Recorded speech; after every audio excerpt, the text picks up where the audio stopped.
Ronan is the strongest and most talented student at the Academy of Magic and Swordsmanship, but no one knows that that's why everyone underestimates him.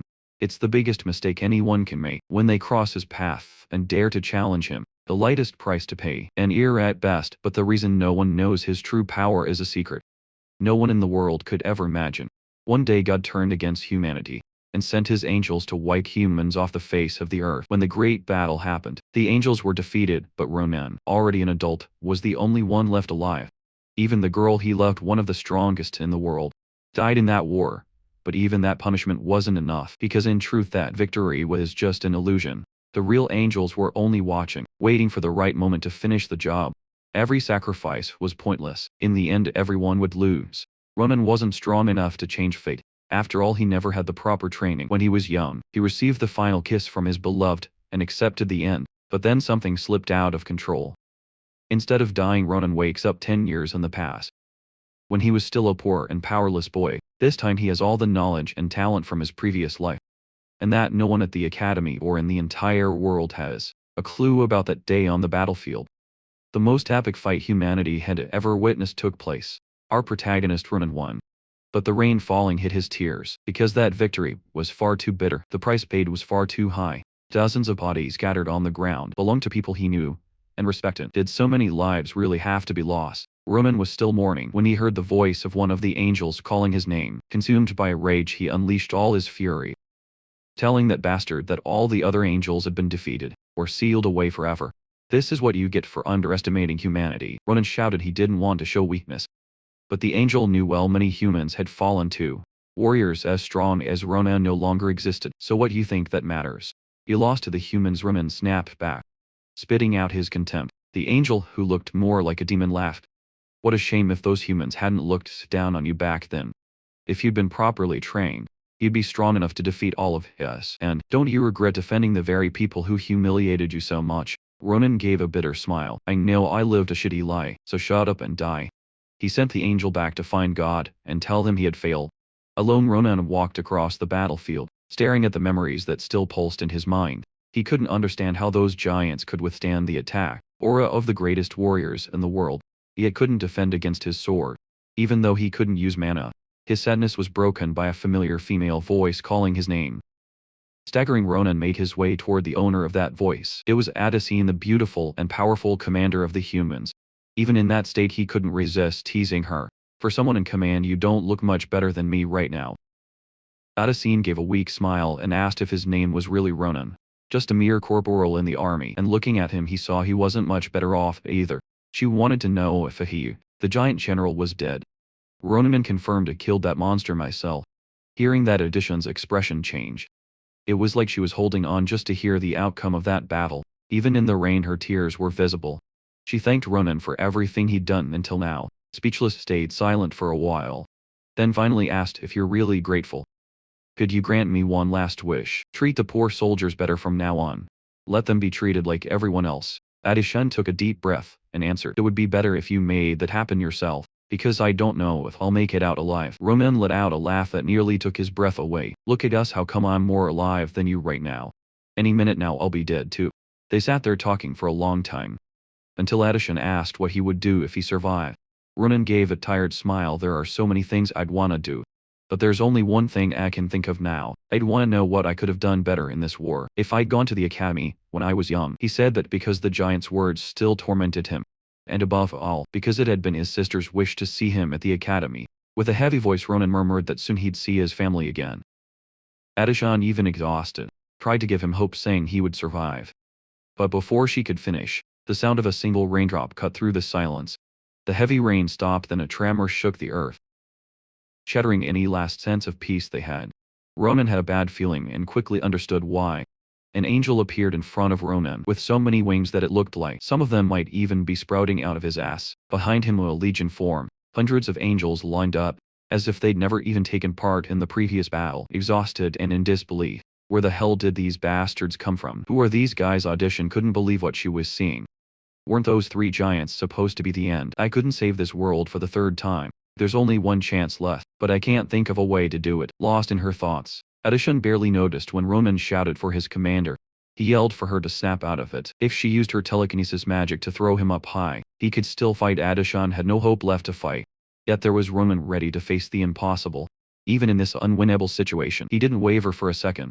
Even if I die, I'll never stop fighting.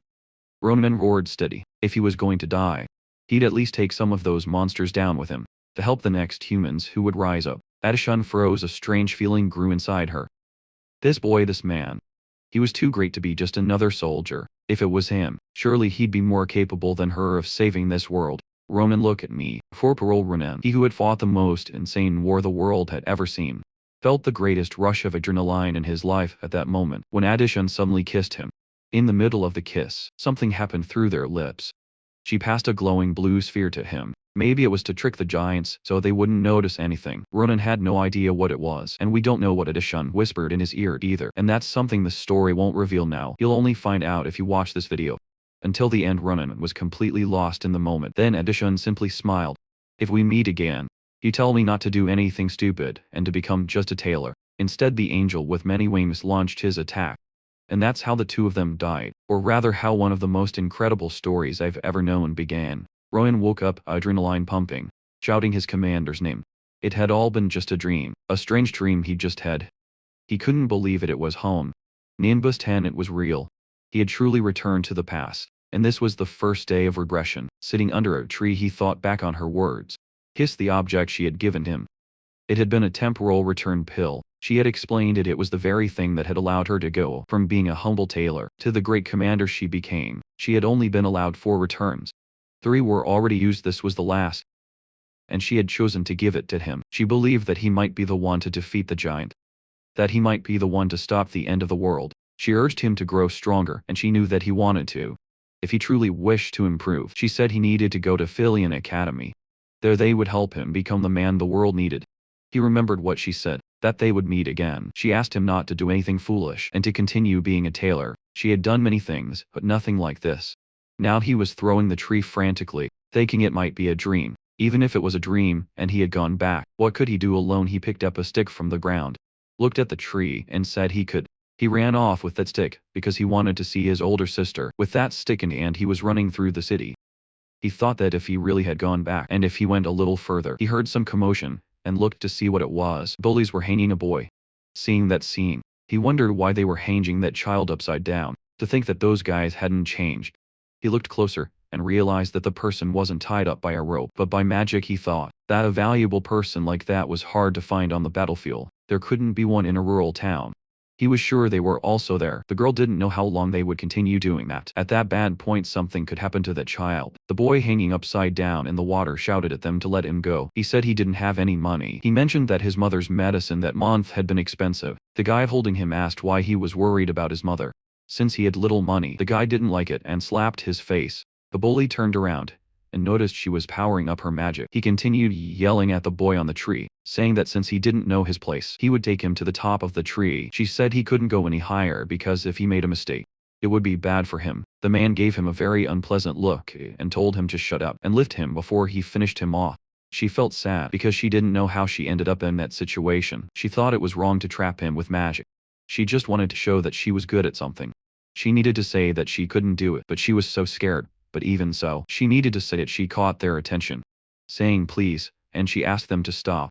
At that moment, Ronan arrived and used that stick to hit her on the head. With that, the boy's feet were freed from the magic, and he fell to the ground. The bully asked what was happening now, charged at the girl, asking if she was going to stop just because that meddler asked her to. Ronan told her to stop worrying about trash like that.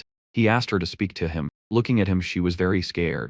Looking at her, he said he needed to say something very serious to her. He asked where she learned telekinesis, and she said she learned it from a grimoire she'd bought from a traveling merchant. Ronan was thinking about how good she was just with a cheap grimoire. He thought it was amazing, and would discover more if he saw whether she was better. Then he heard a familiar sound.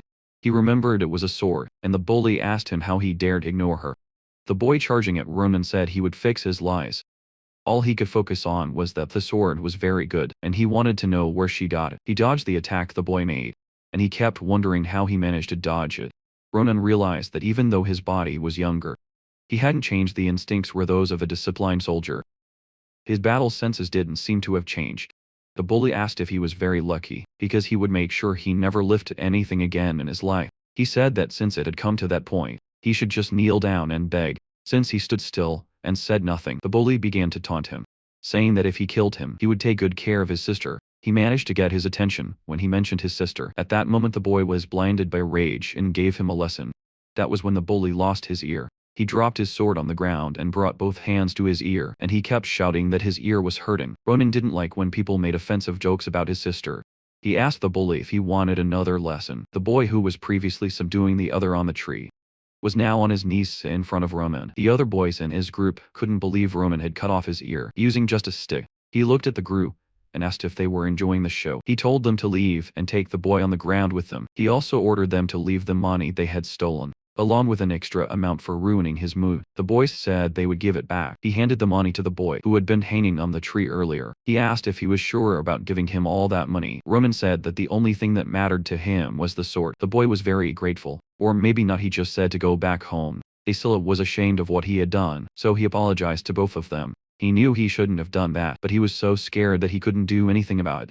He said it was all his fault, and that he was really sorry. Boy said that Asura was crying, just like when Hans first brought her there. He mentioned that when he saw her, he wondered if Asura was in the same situation as him. He placed a hand on Asura's shoulder, and told her not to blame herself. Smiling, he said it wasn't her fault, but he appreciated her apology. Now with the money and his belongings in his possession, he was saying his goodbyes. Ronan and Asura watched him leave.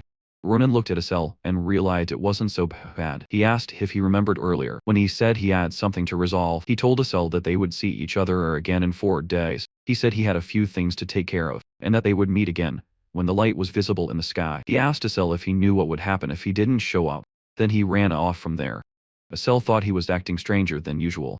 He was standing in front of the door of a small hut, in the middle of the forest. He was at the door with flowers and remembered she liked flowers, so he gathered all he could see. He ran and thought he would throw them away, but it was too late, because the door had already opened. The person said they were wondering who was out there. He was facing away, but she asked if it was Roman. He quickly turned to see her, while asking if he had come back. She was happy at the door, because he had arrived early that day. Then he said he had returned. The girl, very emotional, said she thought she wouldn't live to receive flowers from her brother. She was very happy, and he was glad that she appreciated the flowers. She said her little brother was sweet, and asked if he wanted to eat more soup. He said he was already full. The brother asked how old she would be that year. She said 22, and asked why he was thinking if she was 22. Then there were 10 years left, until those giant beings with wings invaded again. The sister placed her hand on Roman's forehead, and said she thought he had a fever. He remembered her as that amazing and kind person. She made him wish that moment would last forever, but in 10 years to protect the world and his sister.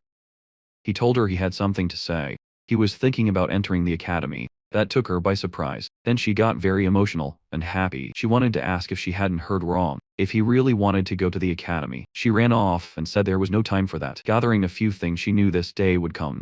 He was smart, so she was sure he would do well. Then he took out a large cauldron and placed it there. With some effort she told him it was her gift to him. When he looked inside, that huge cauldron was full of money. He asked how much was in there. She had saved it because of him, but feared he would change his mind about the academy, and wanted to be able to pay for everything quickly. He said he appreciated the gift, but he wanted her to use it. He told her that he wanted to go to the Imperial Filian Academy. She found it surprising. First he didn't want to go to the academy, and now he wanted to go to the best one that existed. The Imperial Filian Academy looked like one of those ancient castles. They had the best teachers on the continent. He knew that the people from that academy had been very useful during the war, because the academy had such high entry standards and immense fees, and because it was famous. It was also a problem he didn't know that would be her reaction.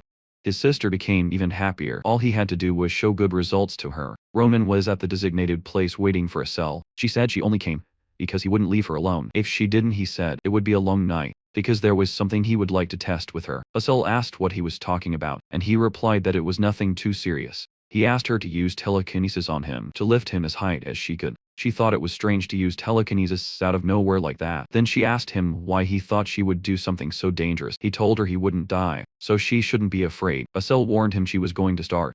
She cast her powers on him to begin levitating him. When he started rising and leaving the ground, he was already quite high and thought it was better than he expected. Even though it wasn't very high or stable, the feeling was similar. That was what during the battle with Yahello allowed him to fight on equal terms with him.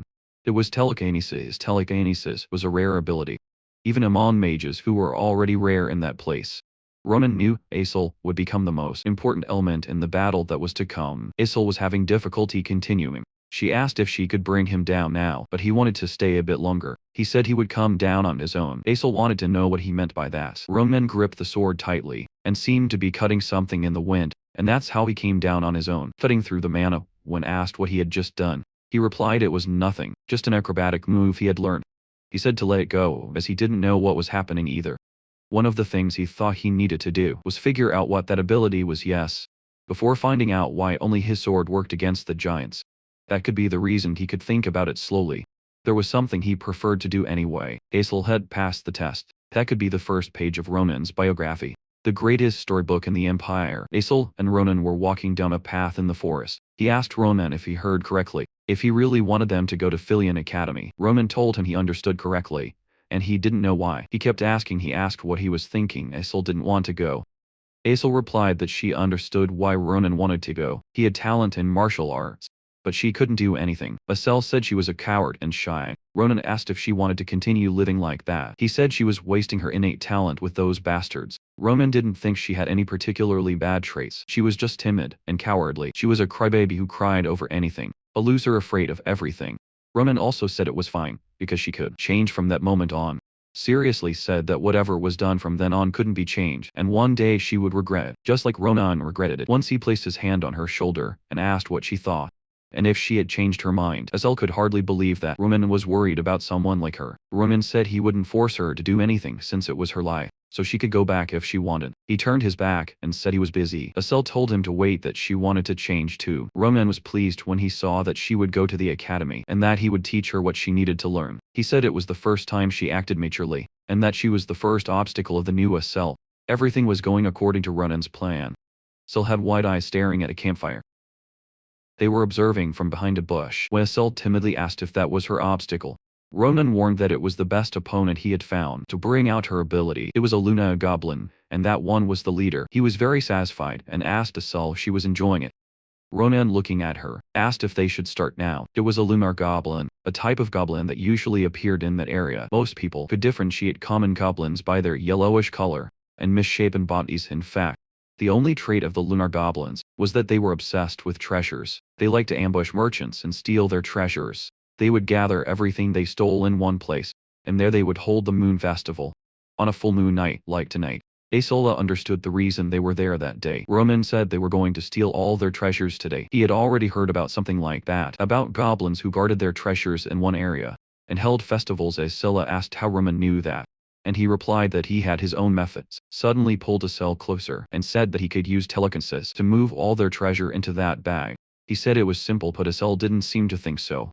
If he made a mistake they would wake up. Ronan said that they would be quite angry. Asel thought the plan was too risky, and said they should reconsider. Ronan explained to him that to get into the academy, they needed two things. The first was money, and the second was real experience. Money was a problem, but real experience was more important. Filion was full of aristocrats who had received elite training since birth. If he wanted to beat them, there was only one thing for Asel: gaining experience by risking his life.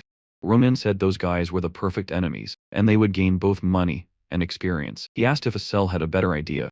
Since he didn't, they would start right then. He began using telekinesis to move the goblins' treasure into their bags. There were many silver coins, gold coins, and jewels. The bag was almost full. Ronan kept saying it was just a little more. When the bag finally filled up, he said it was enough now. He looked at the treasure falling into the bags, and was very satisfied when he noticed that the last bag was full. He said that was the last one. Ronan said that experience was the best thing. He placed his hand on Asel's head, thinking that he wasn't that confident, but would get used to it quickly. Asel was better than he imagined. His eyes were shining, because he had found a servant. He said that since the bags were already full, they should leave. Ronan said there was nothing else to do there, and that they were leaving before something went wrong. In the dark forest, there was a bird flying at full speed and two boys running after it. They were shouting and making a lot of noise. During the chase, Ronan and Asel heard all that ruckus. Ronan wanted to know what kind of lunatics were causing so much chaos at that hour. All that commotion ended up waking the goblins. They arrived too late to the noise and quickly looked at the treasure chest. They realized it had been stolen and started yelling that the treasure had disappeared, and that there was a thief there. In a few moments, all of them were awake and searching for where the thief was. Asel and Ronan tried to leave without being noticed, but they were spotted. He already knew that wasn't going to be good. He was familiar with goblins. Asel was terrified. Now they had to deal with something that seemed too good to be true. Asel asked him what they should do. If they should give up the treasure and run away. He asked Asel how he would pay for classes without it, and how he would earn money otherwise. All the goblins figured out where the two of them were, observing the sword to see what he could do with it. He noticed the long sword was made of cheap steel. He also knew it wouldn't withstand more than 15 strikes, and there were about 15 goblins who were already impatient. Trying to attack Asali was worried about the situation. But Ronan was focused. He grabbed his sword and remembered that he had 15 attacks, and thought it was enough. Then began to slash. Asel was sitting just watching heads fly. Ronan had done significant damage with just one strike, and still had 14 left. Those birds who were responsible for waking up the owners were still around with the sword embedded in the skull of one of them. Ronan said that was the last one and that it wasn't so bad. Asel was still sitting in the same spot. He thought everything he had just seen was impossible. He had eliminated 3 goblins with one strike, and the other goblins who came after. He noticed that Ronan disappeared for a second, and reappeared again in an instant. The goblins didn't have much of a chance. Asel was thinking about the spectacle he put on against the goblins. Ronan asked him if he was going to keep daydreaming. Told him to ask if the things were going home. He found it very tiring to think he could travel comfortably. But nothing went as planned. He thought his muscles hurt from cutting just the goblins. He thought that when he returned he would need physical training. Asel asked what those screams were earlier, but he didn't know either. Then Ronan remembered that those screams caused all that confusion. He said they would make them pay for putting his life at risk. Someone shot an arrow aimed at Asel. When he turned and saw the arrow coming toward him, he got very scared. Ronan caught the arrow before it hit him. Asel was even more terrified when he saw Ronan holding the arrow. That would have certainly struck him. He even thought the forest was cursed because there were so many lunatics there. The two who had been chasing a bird and caused a commotion were now standing in front of them. Ronan didn't like it when they said they were just kids. They were apologizing for having been bothered. One of them said he heard a noise and thought it was a monster. Saying these things while looking at the backpack and the visible treasure. One told the other that they almost killed people. Ronan told them to stop as they couldn't even hide their gazes. He told them to quit the acting and answer properly. He asked again who they were. There was a moment of silence from the two. Then they said they would introduce themselves properly. They already had a hand on the sword and charged directly at Ronan, saying that he was Calibro. He grabbed the hand holding the sword and with his other hand punched him in the face. The boy who took the punch seemed to feel empathy. He seemed to know them, and didn't like them. The second guy in the forest, seeing his friend down, ran towards them. Asel became worried when he saw the guy running without a weapon. He used telekinesis on him, and managed to hold him in place so he wouldn't hurt Ronan. He recognized that the move was the invisible hand, and the opponent couldn't move. Before dealing with the other guy, Ronan looked at Asel with joy, and now he was going to do his part. He took his weapon passed by him and struck him multiple times. The boy was falling, but everything happened so fast that he didn't seem to realize what was going on. Ronan just watched as he fell to the ground. Asel, even though he had been brave and helping, was still afraid. He asked Ronan if the boy had died. Ronan said yes, and that he wouldn't let someone like that live. He asked if he hadn't heard when they said they were Calibro. They were involved in illegal hunting, kidnapping, and human trafficking. The group that committed all sorts of crimes, and was the most malicious in the empire, while he was dealing with the other one. And then he told Asel that if he hadn't stopped them, they would definitely have sold Asel's organs. He said that knowing who they were, and letting them live would be a crime. He told Asel to stop making a fuss, and to grab the things. That's when he noticed a strange sack that was moving. Asel wanted to know if it was an animal, but he was still opening that sack, as he said they would find out as soon as it was open. As soon as he opened it, a bird flew out quickly. Ronan wanted to know what that blue chicken was. That bird was flying near them, and Ronan wanted to know why it was blue. Asel said it was the first time he'd seen a blue bird. Ronan also said it was the first time he'd seen one. Ronan noticed shackles on the bird. He knew those shackles were Calibro traps. They disrupted the prisoner's mana and restricted their movements. He thought they only used those in rare cases or when capturing fantastic creatures. He thought that maybe that blue bird. The bird looked at him as if wanting him to respond to something. When Ronan finally understood what the bird was, the bird connected with him. Asila freaked out again when he realized it had just spoken. Ronan explained that it was communication magic. Realizing it spoke as soon as it came out of the sack, he understood that perhaps it was possible to block mana. Ronan spoke through the bird and asked if he was the owner of the blue bird. He said his name was Varan and that he was researching rare beasts at the institution. Varan apologized for being rude and asked with whom he was speaking. Ronan said they were just travelers. He reported that they had just fought some thieves who had kidnapped that bird. Roman commented that they had saved the bird. The bird's owner was worried about the thieves being kidnapped. He said the thought crossed his mind, but who could imagine that it would really happen? He said he wasn't sure how to repay the favor. Asel said there was no need, just let them know how to return the bird to him. Roman said the bird was exhausted, and that if they removed that thing, maybe it could fly. The owner said it probably could. Thurin said that the dream bird had a good sense of direction, so if they managed to free it. He drew his sword and with one strike, broke the shackles restraining the bird. He spoke to the bird, telling it to go back to its father. Calling it Little Blue, he told the bird to stop worrying its father. The bird seemed to be saying something, but Ronan didn't understand. It was wagging its tail at him. He didn't know what that meant. The bird's owner said it was asking him to pull out a feather. Baron explained that when a feather is removed from a dream bird, the feather would act as a compass for the main body. He asked if he had removed one before, and if he ever came to the institution at some point to please visit him in Marpes. When the bird was flying, he shouted that he would definitely repay the debt. The two of them stood for a moment looking at that feather, then they returned to the bag and kept staring. A few days later in a town, they had gone there to sell those two items and turn them into money. A merchant was observing and thought the objects were incredible, offering 20 gold coins for one of them. The merchant said that all the items he had brought were of great value. Ronan was satisfied and had finally found someone who understood. All the other merchants were swindlers. He didn't think he would find such a fair merchant. Wandering around, the merchant said he was honored to hear that. He mentioned to the merchant that he had something else he wanted to check besides that, and pulled something out of his pocket. He showed it to the merchant but said he wouldn't sell it, as he was just curious about what it could be. He remembered that on the night he caught the blue duck or bird, it left that behind when he first saw it in his hand. He thought the bird might have defecated. He thought that chicken had returned his kindness by doing such a thing. He found it disgusting and threw it against a rock. The rock shattered, and the egg remained intact. He realized it could be a valuable item. The merchant thought he wasn't sure if it was a bird egg, but it was a product of a fantastic creature. The merchant kept examining its color and texture. Since Roman was in a great mood, he decided to make a joke. He asked the man if it was horse dung. The merchant said it wasn't, and didn't know what it was. He thought it was an unusual object. He advised him to look for a specific place for evaluation. He put it back in his pocket and said he couldn't sell it, as he was curious to find out what it was. Ronan asked him if by any chance he sold books about Filion.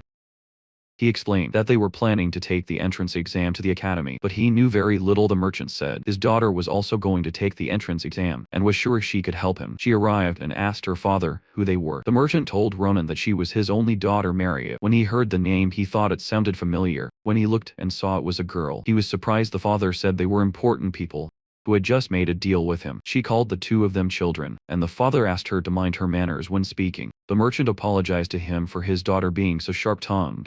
Asel was talking to the merchant. When he noticed that Roman had distanced himself, he approached the girl and asked if her name was really Maria. He asked if she used the surname Sen.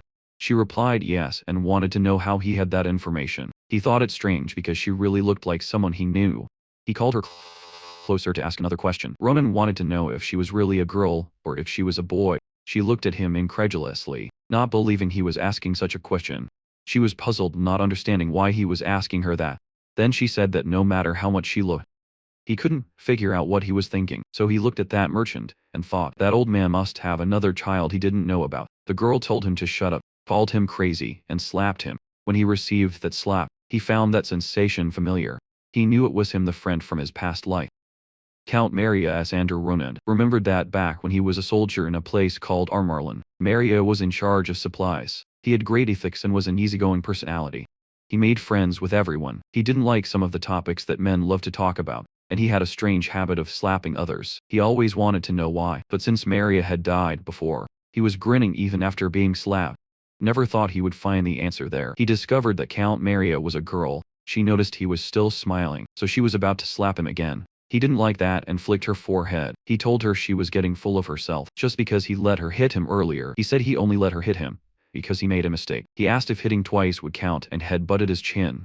The two started fighting, pulling each other's hair. Her father and Asel watched, finding it strange. They quickly separated the two who were in a serious fight. A while later Asel got confused, seeing that they were trying to kill each other before, and now were having a conversation now. He was looking at some items to take. If the things he looked at weren't good enough, he would buy something else. Asel saw that the two were fine. Maria told him there were 3 swords and a magic staff. She asked why he wanted 3 swords. Wouldn't it be difficult to carry them? He asked what she thought, and said they weren't bad, but that black iron one was the best. She mentioned that black iron was very hard. an item sought after by many renowned knights. He remembered that the black iron sword was his favorite in the past. Mario was explaining that the magic staff had an excellent magic stone and said it should go to a cell. Looking at him, she asked if that cutie was the mage. She asked him what kind of magic he used, and he replied telekinesis. She was impressed. Telekinesis was incredible. If he did things right, he could even get a scholarship. She asked Ronan which technique he would show during the practical exam. She explained that to enter the academy, he would need to take a practical exam, where he had to impress the professors and showcase his techniques. Of course, the theoretical exam would be very difficult, but not as hard as the practical one. Ronan replied that to be a swordsman, he only needed good swordsmanship. Maria said that they usually demonstrated their battle techniques using mana. He asked if kids using swords at that age could use mana, even if they weren't mages. She affirmed that the basics were used for combat, but by his expression she realized that he didn't use it. She asked if he didn't know how to sense his own mana. He asked if it was similar to aura. Maria was shocked, because a guy like that shouldn't even attempt to enter the academy. She wanted to know how he had the nerve to say that aura and mana were similar things. He said he wasn't fit to follow her. She asked if she could take those swords. They were at the blacksmith. She wanted to know why he was so confident, and if he damaged his swords. Maria claims that it wouldn't happen, but if it did she would pay triple. She told him to stop talking and follow her, as she would give him special training. She explained that mana is the root of nature's power, and once they learn their own mana techniques, they go to the academy. She thought it didn't make sense to explain to him the difference between mana and aura. He told him that if seen from a certain angle, aura was a type of mana, but the difference between them was like heaven and earth. Those with talent are known to train for at least 10 years and barely gain power. That was aura. She asked if he understood a little, and he said yes. He told her that he encountered them on the battlefield some time ago and felt proud because he was an aura user, and they shared a common power. He said they were very annoying, but it was unexpected to discover how amazing it was. Maria said that was enough explanation for now, and that they would begin. She said she thought he would learn much faster, using his body instead of his head. When she prepared to attack him, he thought it would be fine since she was just a young girl. All he needed to do was block her attack. He found it all very surprising. Those strikes were surprising. He blocked and pushed her back. He was shocked that she could exert so much power, even being so young, and that she also used 2 swords. Maria couldn't see clearly and wasn't sure, but she thought that fighting style might be using mana. She kept watching, wondering what had happened to him. She also planned to finish it off with 1 strike and show him the power of mana to make him give up on the exam. She thought that would be better than him being humiliated in the exam area, but she was being pressured. That was the skill of someone who couldn't use mana. He asked her what she was thinking about. He realized she focused, and all of a sudden the fight got easier. He started attacking seriously and told her to dodge instead of blocking. She got a little scared, but he wasn't going to change the attack. She really had to dodge. Ronan was attacking for real. That person, something bad could have happened to her if she had hesitated. He told Ronan that he wasn't normal, and he replied that the same applied to her. She said that aside from his mana, his talent with the sword was great, but his swing was a bit rusty, but if he fixed that it would improve a lot. Noticing he was leaving, she asked where he was going. She got furious and asked if he thought he had won because of that. He said it didn't matter, just to keep her word. He showed the broken sword, and said she had promised to pay 3 times more. Then he asked them to prepare the swords. Sela was trying to get her attention and wanted to say something. He said she did a good job because he could understand what was happening. Ronan told him to walk faster because he was tired. Maria stood still on the battlefield wondering who those 2 were. He said he had just gone to the merchant's market to collect the money she owed. He came across several things near the money and asked if it was a book. She replied yes. It was a theory book for the academy's theoretical exam, and summaries she had made herself. She asked if he wouldn't need them, as there was only 1 month left until the exam. He said he needed it, but why go so far? He asked if she was planning to mess with him. She said it wasn't that she had already started to like them. Maria said it was something she was giving him because she wanted him to pass. She told him to study hard, and if they slacked off later, it wouldn't go unpunished. She asked if he understood, and Ronan said the same applied to her. Leaving in her father's carriage, she said she would see them in the capital on the day of the exam. He told them to be sure to read everything she gave them, as he thought he needed to train his weak body and study things he wasn't very good at, but he thought it wasn't a bad feeling. That was Roman's life after returning home now with his sister Earl. He ate to the point that his stomach nearly exploded after every meal. He began increasing his stamina and adapting his adaptability. He found a place where he would train that day. He would do it until there were no more monsters around the village. He also studied things that were expected of a soldier like him, even without knowing how everything would end. He gave it his all after a month. The day finally arrived. Valon, the central city, Cell was impressed, because he thought the academy was huge and beautiful. He was fascinated. Roman asked him what he was doing standing in the middle of the street. He told him to stop acting like a bumpkin and go in, because they were late for the exam. Asel stood still staring at Roman. He asked what was wrong. Asel said he was a bit surprised because it had only been a month. He was already bigger. He asked if he was going to start with that again, giving him a few pats on the head. He told him to stop talking nonsense and get going. He thought that now that he was at the academy, he might find someone he wanted to meet, the Sword Saint Sclefen, a descendant of Grantia, a prestigious family of swordsmen. He thought he would meet him at the exam. Not that it mattered much. Asel asked Roman if he had that thing. He wanted to know what he meant by that. The bird's feather, which was supposed to lead him to its owner. He had put it in the bag before they left. As he remembered the old man mentioning living in the capital, he planned to visit him only after the test. The feather pointed to the highest floor, the bird's owner in his room. Thought it was hard to get used to being a teacher. Was considering returning to research the bird. Marpes was trying to cheer him up. The professor of zoology at Filium Varanganashar was a beastman type. He was talking to his bird about opening the window for fresh air. In case his hero visited, he didn't think it would be a problem. He hadn't even knocked yet, but it was already open. While Ronan noticed it was the little blue bird from before, and asked them who the owner was. The two were having a panic attack.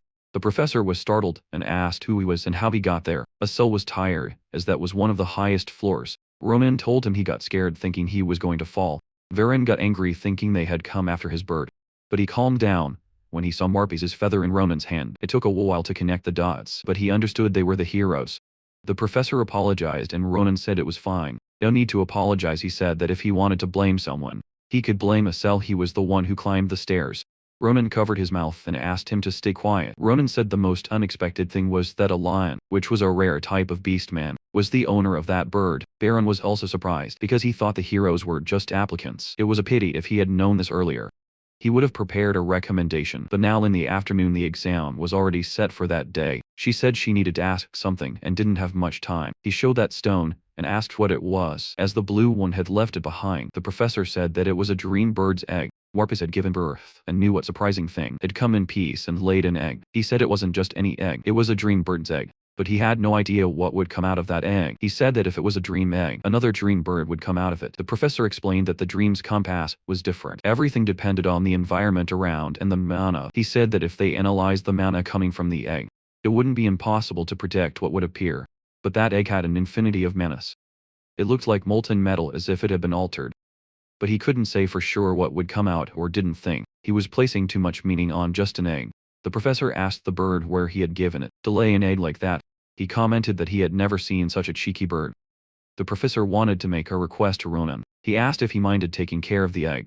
He said he didn't mind. Ronan asked the professor if it was alright, and if the egg wasn't too precious. The professor said of course it was, as the birds only laid one in their lifetime. The professor said that the fact Marpes had laid the egg in front of his heroes made him believe that he had felt something special. He was going to respect a friend with whom he had spent a long time. Roman said it was fine. He was very curious to know what was inside. Roman was already saying goodbye, as it was almost time. In 2 years they would have to leave. But the professor asked him to wait a little longer. He said he had been thinking about how to reward him, and came up with something really good. So he gave him something that would help incubate the egg.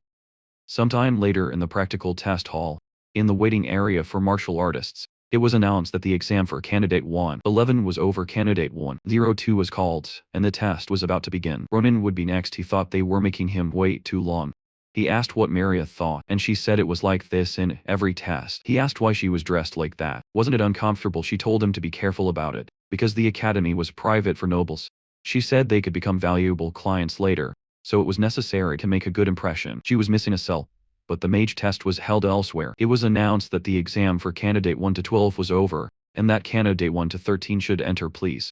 It was his turn. Maria advised him not to be nervous and to do as she had said. She said that if he failed, she wouldn't let it go. He was very confident and said he'd be back soon. He was facing a few people. He thought they might be the academy's professors. Looking around, they all seemed very impressive, but among them was an old man in the middle. He was the principal and the archmage Crotocraer. He also noticed that there was a woman there. It was surprising. He rarely felt such vigor in his past life. He greeted and stated his name to everyone. The one who greeted him back was the principal. He told him that he would face a magic dummy and could demonstrate his technique. He didn't think much of it. It was just a quick slash. He thought it was enough for a dummy. That caught him by surprise. It was a simple slash without mana.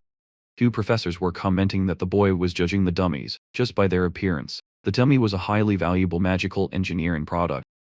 The genius Sclefen almost couldn't leave a mark on it, and kept wondering what that boy planned to demonstrate. The principal wasn't comfortable, as he noticed the professors were offending the candidate, who was standing right there. He thought that if that child proved them wrong, then he just went and disconnected the dummy's head, which left the swordsmanship professor, Great Sword Saint Nibiru's, quite impressed. Putting away his sword, he asked if that was all. One of the professors couldn't believe. He thought the most difficult slash was just some trivial thing. He asked the principal what he thought about the score, but the principal was left speechless by the swordsmanship. Professor's reaction jumped over the table and ran towards the boy, putting her sword on Ronan's neck. He just looked and commented that she scared him and asked why. She wanted to know who he was and who had taught him that swordsmanship. Ronan was confused by the questions from the fencing instructor. She changed the question and asked if he could see her movements, and he replied yes, saying he thought they were incredible. She said that at that moment, it should have been difficult even to draw his sword, but even so he managed to swing it 3 times, and stated that it was exactly 3 times, just as he had shown to the other instructors. She asked if he thought that such an arrogant strike wouldn't be noticed. Did he think she wouldn't recognize his fencing style? Then he slowed down the last strike on purpose, in case the instructors couldn't see it, as if he were underestimating all of them. She remarked that he had forgotten where he was. The headmaster and the 2 theory professors were watching him, but that wasn't what happened. He simply adjusted his strength because he thought the sword wouldn't withstand the last strike. However, judging by her current mood, she wouldn't believe him. After removing her blade from the student's neck, that instructor said she would remember him. She looked at him with a devilish gaze and said she would make a point to teach him personally. The headmaster looked on and understood what she meant when she said she would teach him personally. He knew she wanted that student as a disciple. He thought that he needed to pay closer attention. The headmaster told Ronan it was a good performance. He was going to end Ronan's evaluation with a simple question. He said there was no definitive answer, and that Ronan could reply however he wished. He asked what Ronan had come to learn at the academy. He knew the answer was the only one possible. He came to learn to have no regrets. That response caught the headmaster off guard, but he understood the headmaster was worried about how they could teach him not to have regrets. One of the professors thought that the boy didn't seem special, but he had already captivated both the instructor and the headmaster. Looking at the test dummy with a visible cut, he thought the best way to explain that was talent. In the midst of the confusion, the professors hadn't properly looked at the dummy. When one of them finally did, he was shocked as the dummy's head was no longer there.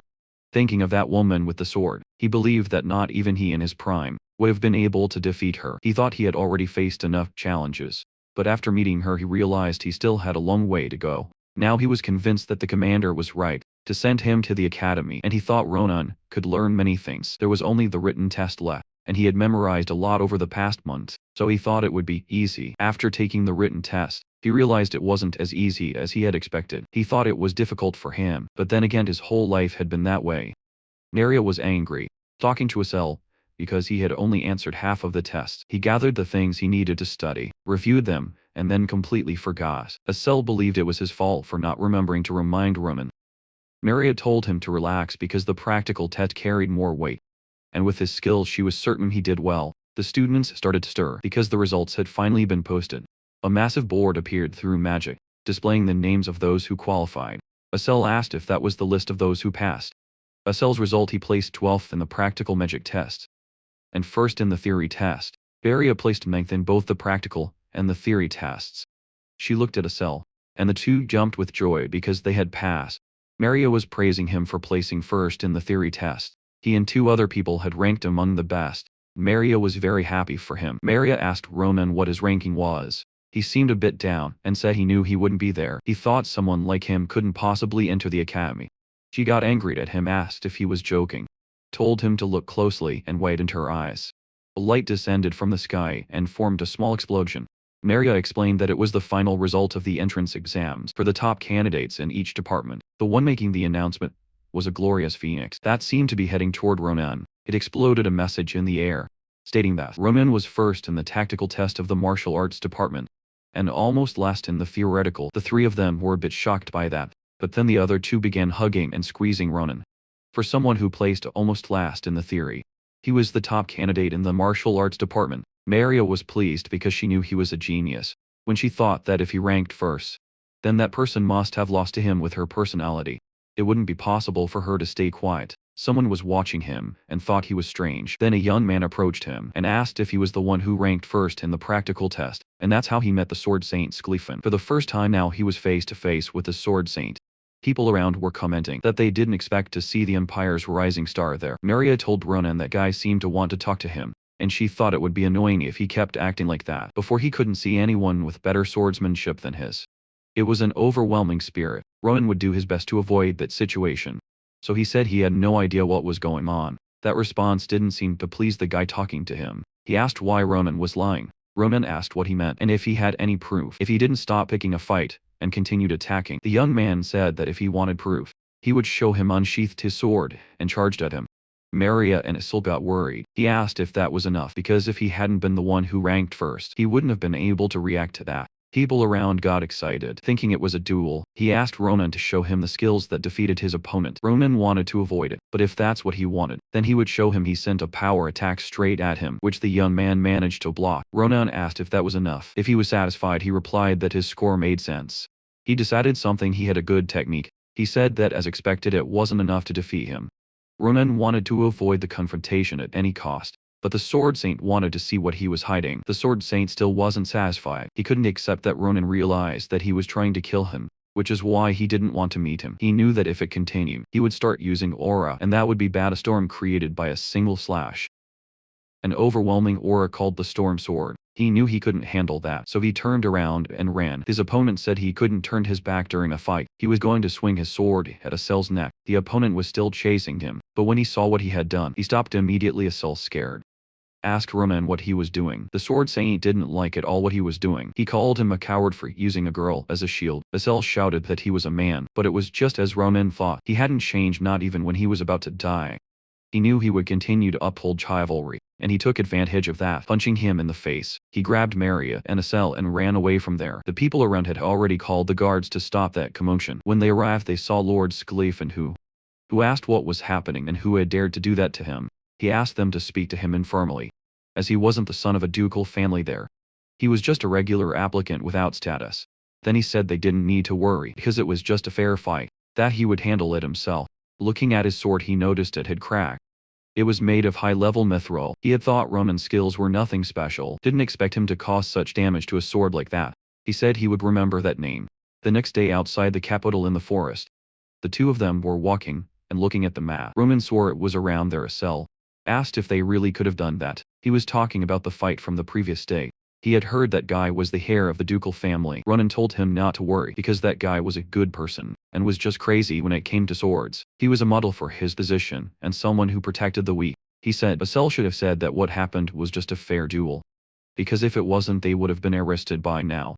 Asel agreed and said that upon reflection, it made sense. Ronan thought he had found the source of mana that circulated around the world. For unknown reasons, he knew the value of that was astronomical, and most people would want to monopolize it, but that professor was very generous to give them something like that for cracking an egg. He asked Asel if he was feeling anything different. He said it was the first time seeing so much concentrated mana in just one place. He said that there he could use magic freely. Maria said that the egg in his pocket was reacting like before. He said that it was absorbing magic at an incredible speed, and it seemed like it liked the mana there. Ronan said he understood, and thought that if Maria were there, she would have liked it too. Asel stayed quiet for a moment looking at that source of mana.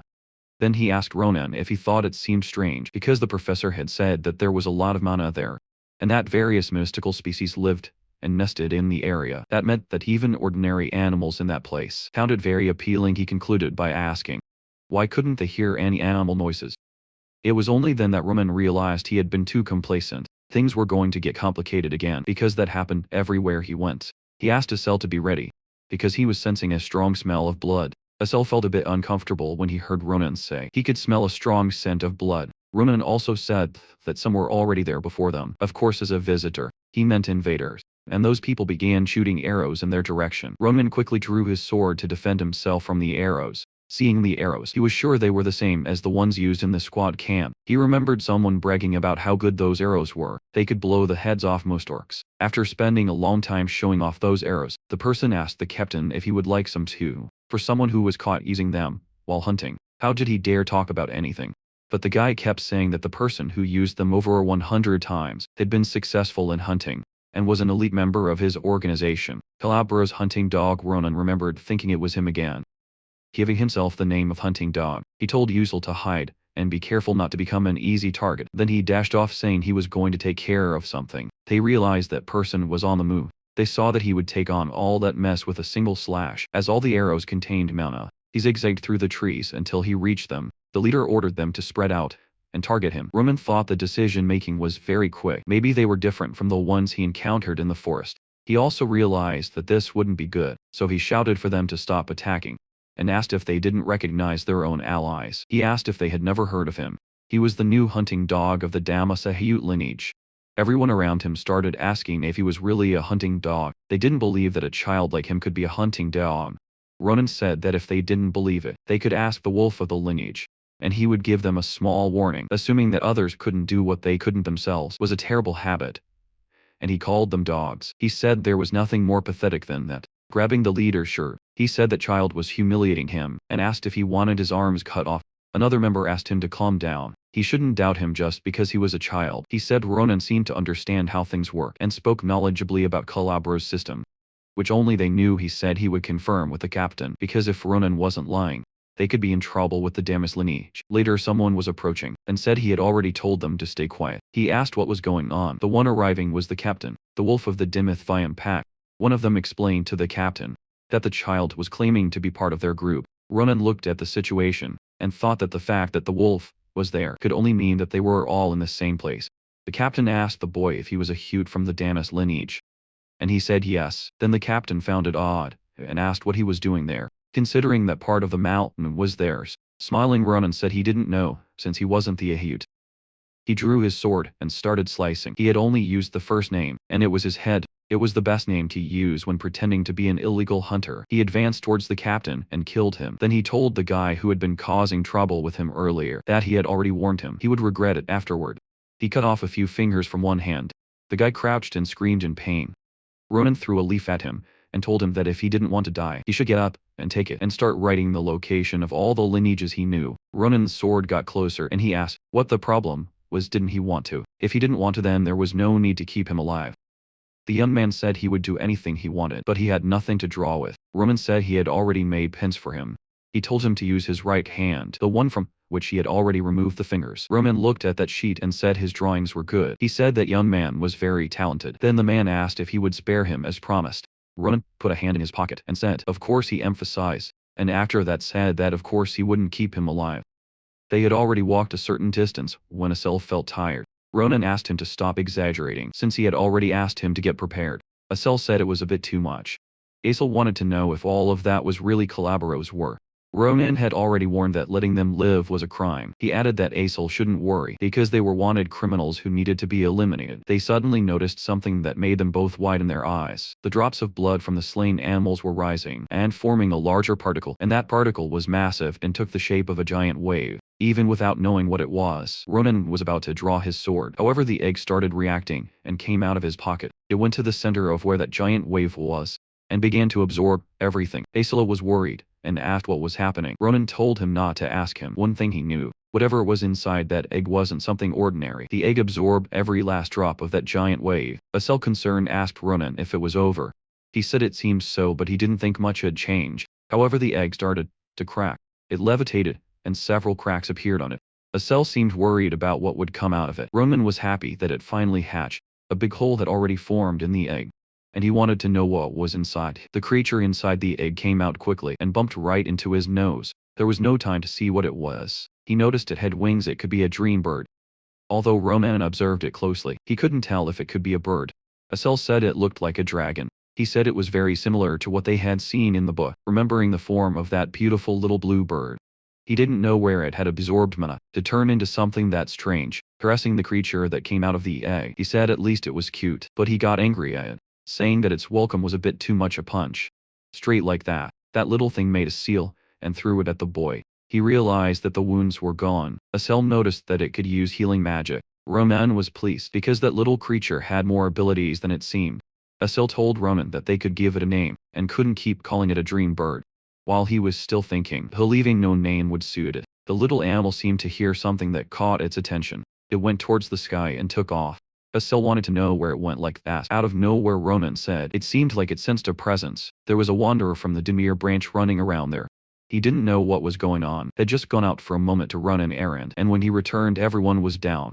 He managed to see that wave, which looked more like a sea. Now he was chasing something that was pursuing him. The professor at the root of a tree fell to the ground. Suddenly that bird, which looked more like a dragon, was above sucking his blood. The man was desperate because the bird wouldn't stop feeding. Roman asked it to stop and said he wanted to avoid ending up killing it. So I asked if Sitha would be her name. He said yes, that he already had that name in mind. Then he asked the little creature what it thought. The young man lying on the ground thought that guy was the same one from before. He imagined he was the owner of that brother. He went over and asked if he was calling him Blurus. The young man replied yes, that he was fine and alive thanks to him. Then he touched him and asked who he was. How did he know his name? Ronan, placing the sword on his neck, told him he didn't need to know that. The young man seemed to remember him from the night before. He thought he was the Calabro's hound master. Ronan told him the ranking was lower back then, and that he had something he needed him to do, just so he would know he wasn't lost. With a few gold coins in hand, Ronan said it was better than he thought. Asel agreed with him. Asel collected some of that water that turned into gold, and looked a bit confused. Ronan wanted to know why Maria's father had offered such a high price for her, and thanks to that they didn't need to worry about money, as they were indebted to Professor Varin in many ways. They had gone there to thank him for everything and to show him so that. But little did they know they would end up on a business trip. But aside from the task he was given Bulraus, there was also the map he received from that hunting dog. It was simpler than just a thank you. He had scared him so much that he was sure he wouldn't dare do anything wrong. Asel asked Ronan what he would do with the money. He said that the top-ranking students were exempt from the academy fees. There was something he wanted to do. The entrance ceremony was approaching. A few days later at the carriage station in the city of Valon, someone told that young lady that they had already reached their destination and thanked her. She was pleased because it was the capital, and she thought everything was amazing. Ronan asked if she should be tired from the trip, and she was very happy to see him. He asked her if nothing unusual had happened while he was away. He said she should be the one asking that. She got really scared when a high-class carriage stopped in front of their house and didn't know how it was possible. Pinching his cheek, she wanted to know why he had lost so much weight and asked if he was eating properly. She was relieved, but then she noticed that he had a small animal on his shoulder. She asked what that cute little creature was. Ronan introduced it, saying it was Sita who had started traveling with him. He said the most important thing was that they needed to hurry because they didn't have much time. He said he had something he really needed to do. Shortly after, they were inside a very luxurious shop. She knew he had earned the money to enter the academy. Even so, she thought that gift was a bit too much. Ronan curiously looked at the clerk and asked if everything he had tried could be delivered. His sister was thrilled because there were so many. He said it wasn't that many, and that they wanted to buy more. She was very moved and realized that her little brother had grown a lot. She spun around the whole store, shouting that her little brother was a very kind person. She asked him where they would go after that. He said he wanted to visit some places, and that his sword had been damaged a few days ago. Then he opened the door to leave. Outside, the young man asked him if they were done. Get his attention. He called out Ronan's name. Ronan almost died of fright because he didn't expect to see him there. He asked why he was coming from there and if he was a stalker. He said he had just picked up his sword nearby and coincidentally saw him, so he decided to wait. He asked him to please stop with that disrespectful attitude. Ronan said that's exactly what a stalker would say if you were crazy like him. He got irritated when he heard that his sword was defective and asked whom he should be blaming there. He said he really wished he could have shown something like a defect. If it seemed so, Ronan's sister got angry because she had already taught him that he shouldn't be using bad language. Saying that the guy started it only made things worse for him because he realized he was responding to her. She gently apologized, saying that her brother had a foul mouth but a very good heart. She said he must have been very shocked. However, he didn't mind at all because to him she looked like a goddess. She said it was her fault for not disciplining her brother properly. Sclefen took full responsibility and said it was his lack of discretion. He said that everything that happened was his responsibility and that she could rest assured. She took his hands and said that having a friend like him made her happy. For Ronan, she asked him to take care of her little brother from that day on. The young man, very red and embarrassed, said he would take care of him. He wasn't really enjoying being there, but there was nothing he could do. Still blushing, the young man said he would first compensate him for the sword, and that he didn't have gold on him at the moment, so he offered a crest as identification and proof of his family. He said they could use it anywhere in the empire, and if the girl wanted to buy a sword, to please go to the blacksmith at the end of the street. It was a place known for carrying a legacy of 500 years, making it difficult for commoners to enter. He said he hoped they would make a good sword for them. He went there and then realized that the crazy guy knew exactly what he was doing. Earl thought that with the identification proof from Grantia, he could buy the entire village. He didn't think that was really the sword Saint Sclefen he knew. The next day at the academy's entrance ceremony, The principal said it was a pleasure to meet all those newcomers. He introduced himself as the academy's principal and said his name was Kravokratir. While the principal spoke, Maria Ronan and Asel were there together listening. Skleefan, with his status, was positioned more at the front near the professors. The principal concluded by saying that he believed all of them would become part of the Empire's history. He congratulated everyone for joining and addressed Class 787. Ronan, in the middle of the crowd, was already awning his sister. A guest, along with other people, was already in tears as soon as he finished speaking. The principal snapped his fingers, and a multicolored light began circulating around. Everyone started noticing that reality seemed to be distorting. The sky appeared to be breaking, and suddenly they all appeared in the center of a large arena. Someone said it was a pleasure to meet them and call them freshmen. He didn't think he had teleported the entire place with a snap of his fingers. The principal said that the ceremony had reached its peak and that they would begin the meeting between veterans and freshmen. It was something that happened between newcomers and second-year students, as it was the first encounter between them. The process used to be intense, and was also a special event at the academy. The process occurred so that the first and second ranked would represent the freshmen, and each one was assigned to one of the 4 second-year students, who had their own individual fighting styles. Then a one-on-one battle would take place. The principal warned that the significance of that event was directly tied to the academy's instructors. He believed they would improve, and that healthy competition was the beginning of true education. Ronan's sister wondered if the duel was really educational. The principal said of course. The freshmen could choose their opponents, and it was also possible to refuse the duel, so they shouldn't feel intimidated. Freshman representatives, feel free to do as you wish. The second-year martial artist ranked first was named Nando. The second was named Brown. The third in rank was named Irina, and the fourth was named Karan. They looked at Ronan and could barely hold back. Eager to fight him, he looked at his sister and thought that, since the situation had turned out like this, he would show his older sister. It would be better if he could show some camaraderie as well. He heard that the freshmen could choose their opponents for the duel. Then he raised his hand and asked if he could make a suggestion. The principal asked what suggestion Ronan was proposing. He said that since it was free to choose, he would like to be taught by all the respective veterans. This made all of them frown deeply at him. To top it off, he said he wanted all of them to gather at the same time. Since it was something innovative, they needed to gather and share their opinions. The principal asked Professor Nabarez what she thought of Ronan's suggestion. The academy didn't follow the rule that if they had enough skills, they could do whatever they wanted. It didn't matter who won the duel.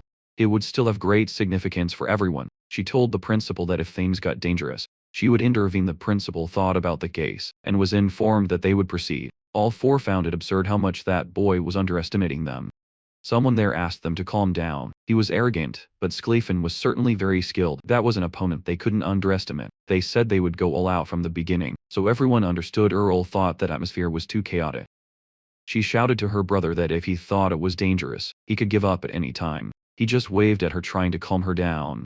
The principal was giving the order to start. He wanted to begin the first match between veterans and freshmen. The first veteran was Nando, who charged aggressively to take out that freshman. Ronan dodged and avoided the strike. He thought they were good and were a few levels above Maria from back then. The next to attack was Irina, who blocked his attack. Karan asked Irina to duck and also wanted to strike. Even with both attacking together, they didn't intimidate Ronan, who blocked and thought that their teamwork wasn't bad. To get out of that double attack, he blocked and was still thrown far away. When he was still crouched, he noticed that someone was trying to strike him. Ron asked why he was doing that. He wanted to have a fierce duel against him. He didn't realize that Ronan had a quick and powerful strike, as well as follow-up attacks right after. They weren't playing around, so they formed a strategy to corner their opponent. When everyone was prepared to attack, they simply missed, because he had already dodged. Irina found his speed quite reasonable. He thought the Filian Academy was truly amazing. Before the 3 of them even realized it, they had already received their respective blows. Of the 4 he had targeted, only 3 were directly attacked. Brown was strong, and Ronan acknowledged that. He thought he should have ended this type of fight, but he would maintain his respect for Brown until the end, so the 2 positioned themselves to continue the fight. However, seeing the stance Ronan took, Brown realized he wasn't going to hold back. Ronan was thirsty for victory and intended to finish him off. The stance he took was the same one instructor Navarro used. Ronan noticed his opponent's fear, smiled, and passed by him. The opponent's sword was not enough to withstand the strike. Ronan left victorious after defeating the 4 senior students, saying that he had learned a lot. The arena went wild after seeing what the simple freshman had done. They shouted that the freshman was incredible. They thought he was going to lose, but it was over in an instant. They wondered if he was really a first-year student. Nazdu said it was so one-sided that he wasn't even sad about losing. Everyone agreed that he was truly a monster. Roman looked at his sister and realized that now she would trust him more. Now he had to show he was skilled with words, and told them that they had done a good job. He bowed slightly to greet them, and said he had learned a lot from them. He was put in that position due to the excitement of the challenge set for the academy, but their strength was undeniable. He was speaking from the bottom of his heart and thanked them for accepting his challenge. He politely asked for their forgiveness for his attitude at that moment and said he looked forward to learning even more from them. They moved a little away. While talking amongst themselves about the boy, they agreed that they had misjudged him. He was strong and respectful. Bron grabbed him by the arm and said that he fought fairly, using only his skills to win. He squeezed his arm and said that was how the attitude of a student at that academy should be. He said Roman was truly amazing, and Arena said he definitely had a lot of energy. He was happy because he had already shown his social skills to his sister. Now she wouldn't be worried anymore. A mysterious girl found him quite interesting. He was sitting in the grand hall for the welcome banquet. Asel thought it was too big. Maria said that being the best institution of all, that much was the least they could expect. Asel asked Ronan if he had seen his sister. He replied that he had, and that it took a while to comfort her, since she was very worried about it. He said he even left Zitha with her, so he wouldn't have to worry about her safety. Asel thought he was an incredible brother, and Earl agreed, saying, of course he was.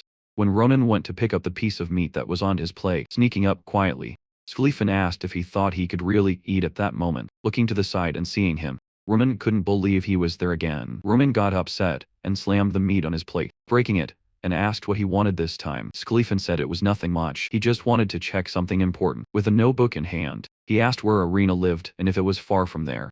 He wanted to know the conditions of the road, if the security was good, if there were any reports of incidents.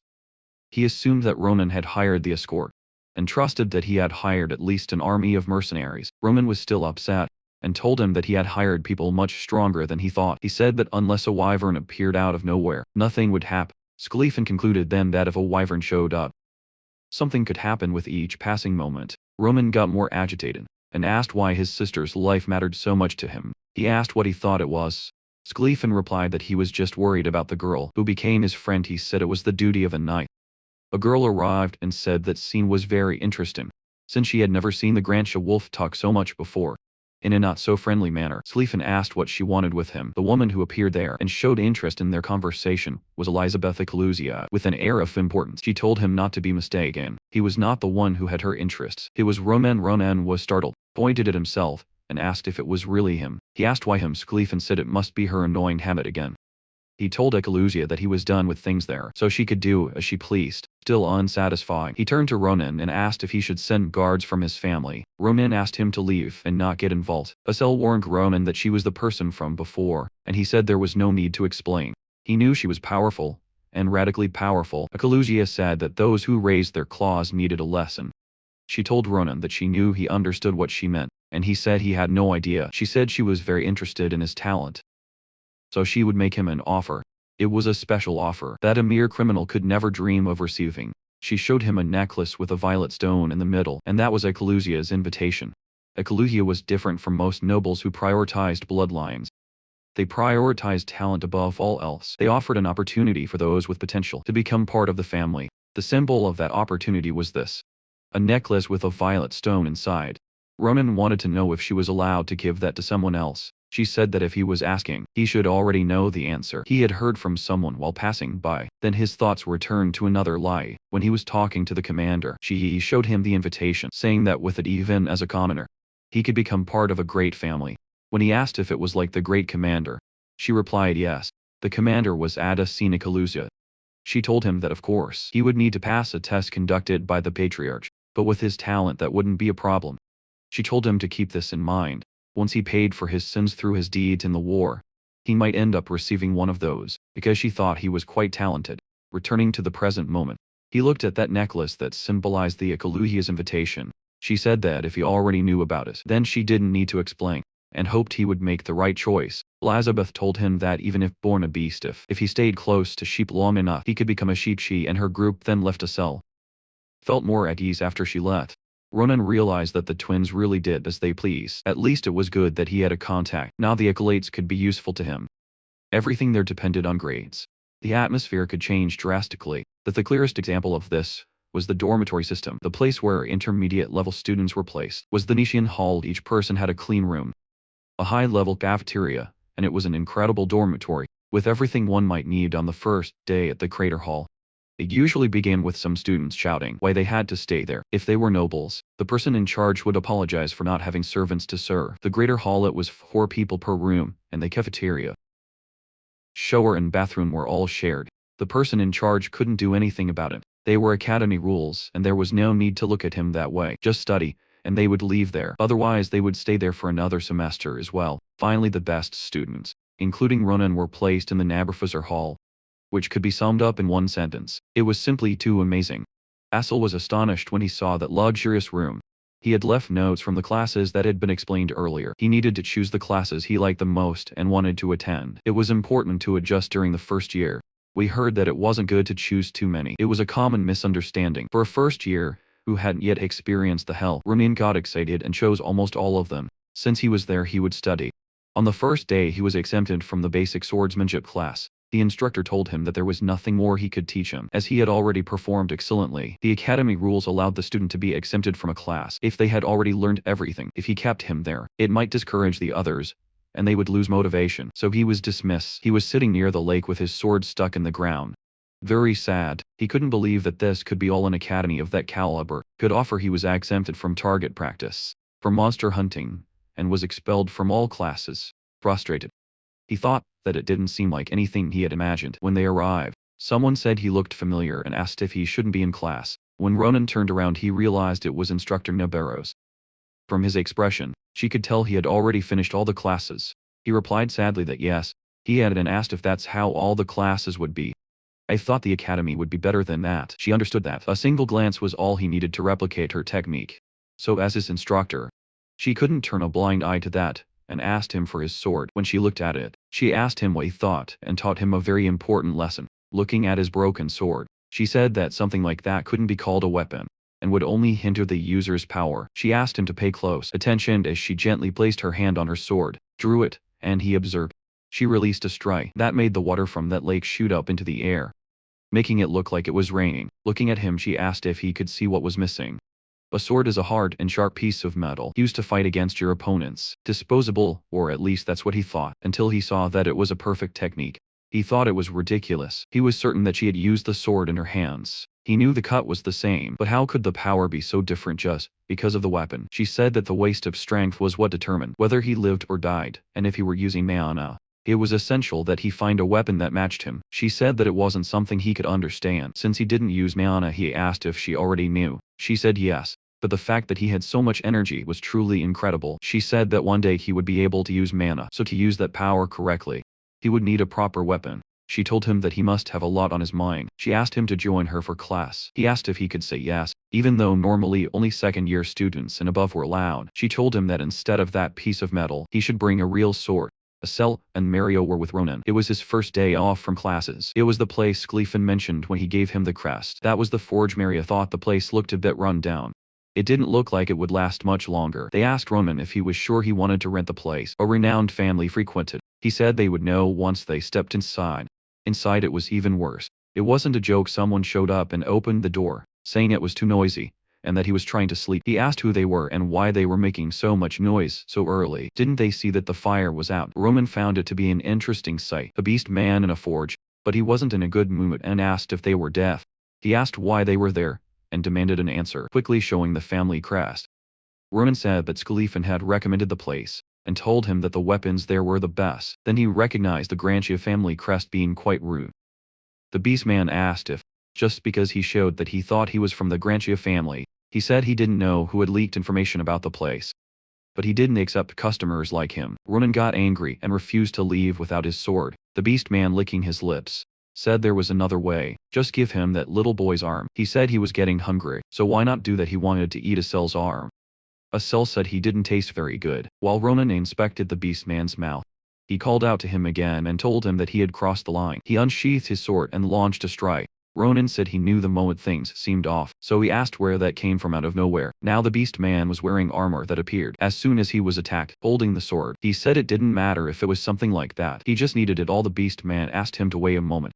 He explained that it was just a test. Ronan found it strange, and asked why there was a test. He explained that it was a test for all new customers. It was a protocol to test their abilities. and he also needed to test the invisible armor. So he said he provoked him on purpose. He said he had no intention of hurting any of them. Roman wasn't convinced whether he should believe that. He said that if he had any doubts, he could speak with Skleefin later. Asel said it was a good process for a calm death.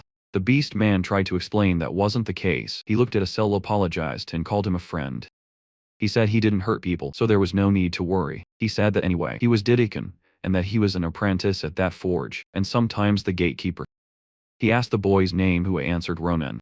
Then he said that Ronan was looking for a weapon. Didikan said he would show the way, as this was only the entrance to the forge, that the real place was further inside. When they arrived somewhere, he asked if they were comfortable. He asked them to prepare themselves mentally, and pressed a button. The gears started to move. Then they began to descend, carried by something. Ronan asked what it was, and he said it was an elevator made with a magic stone on a pulley. Then he said that this was the biggest and best forge in the capital. This was Cappadocia. Cell could never have imagined that something like this could exist. Underground. Didikan told Ronan to get excited, as he had passed the test and was now responsible for taking him to the best blacksmith in the entire capital. Ronan never imagined a place so complete could exist. To think there was such a big place beneath the capital. When he looked around and found everything amazing indeed.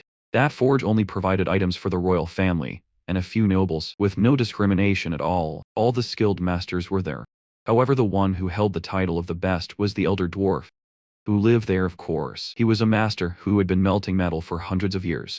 Didikan explained that the old man could be a difficult person, but the possibilities were incomparable. Opening the door with his feet, showing great disrespect, he entered, and asked about the old man. Walking past several weapons on the ground, he said he had brought the guest. He said that judging by the commotion at the entrance, it could only be Didikan.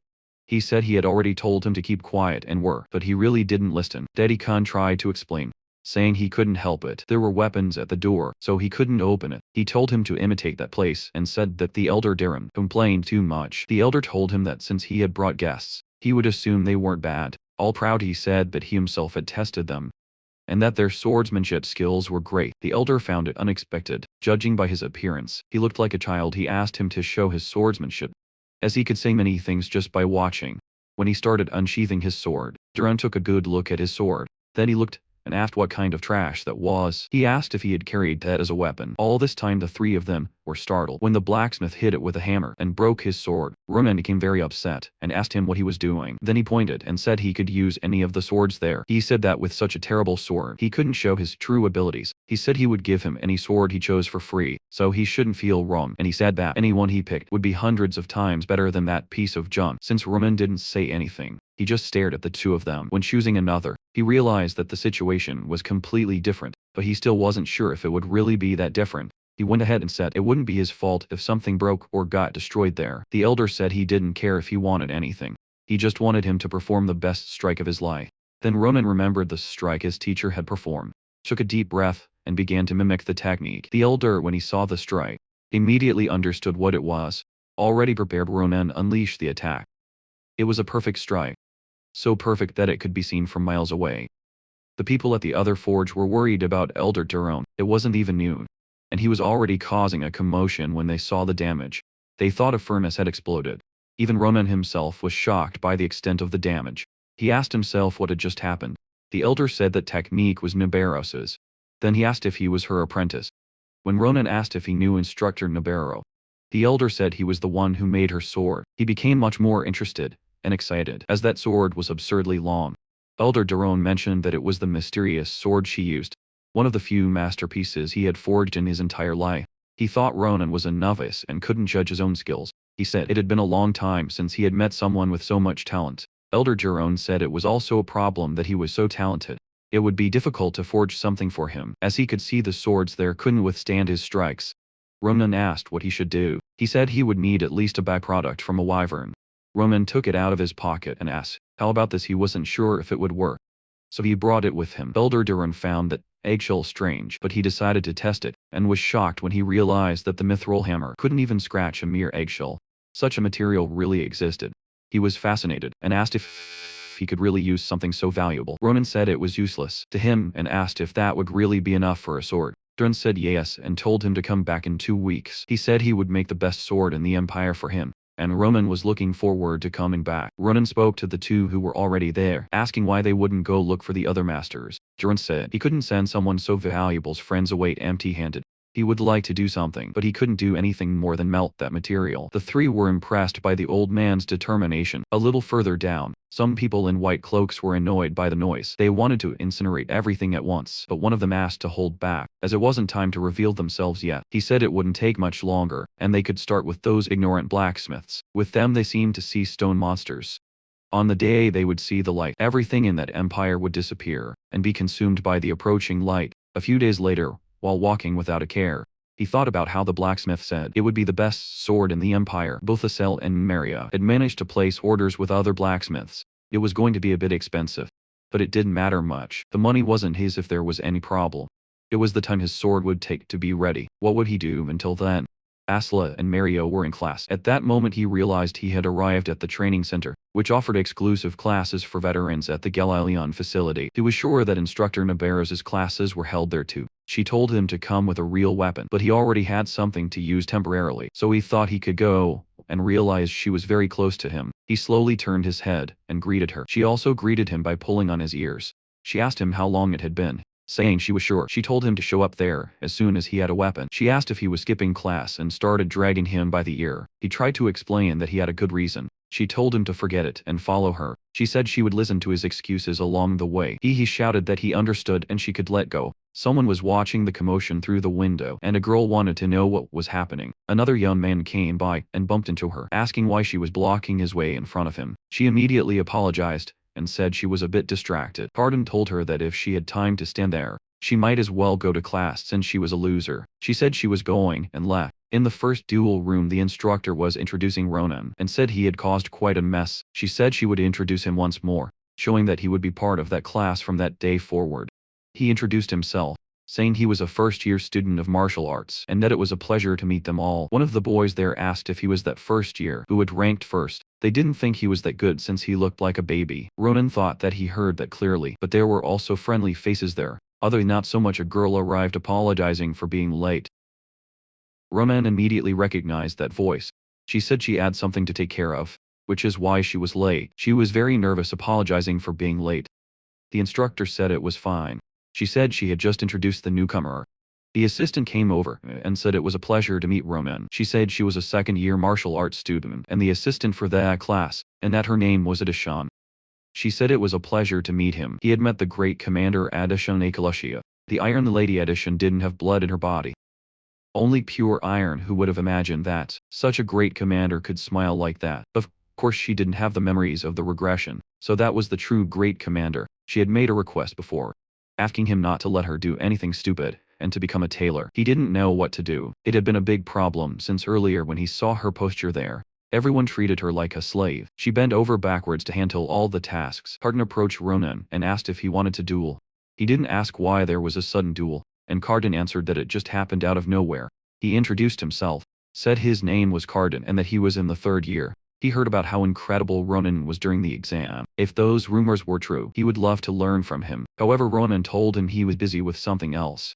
Pretending to be polite, he said he called him for a duel, but he didn't even bring a weapon. Then he called Adishan a loser, and told her to bring him his practice spear. She replied that she would bring it in a minute. Ronan didn't like hearing him call her a loser, especially coming from someone who looked just like an animal. She brought the staff, and handed it to him. He called her an idiot, and said she brought the long spear, but he had been using the short one for a long time. He asked if she was responding, as it didn't make sense for such a dumb assistant, and he hit her on the head repeatedly. After that he said she didn't even deserve to attend that class, and that she only got in after begging a lot. He asked if she was really that dumb or just pretending.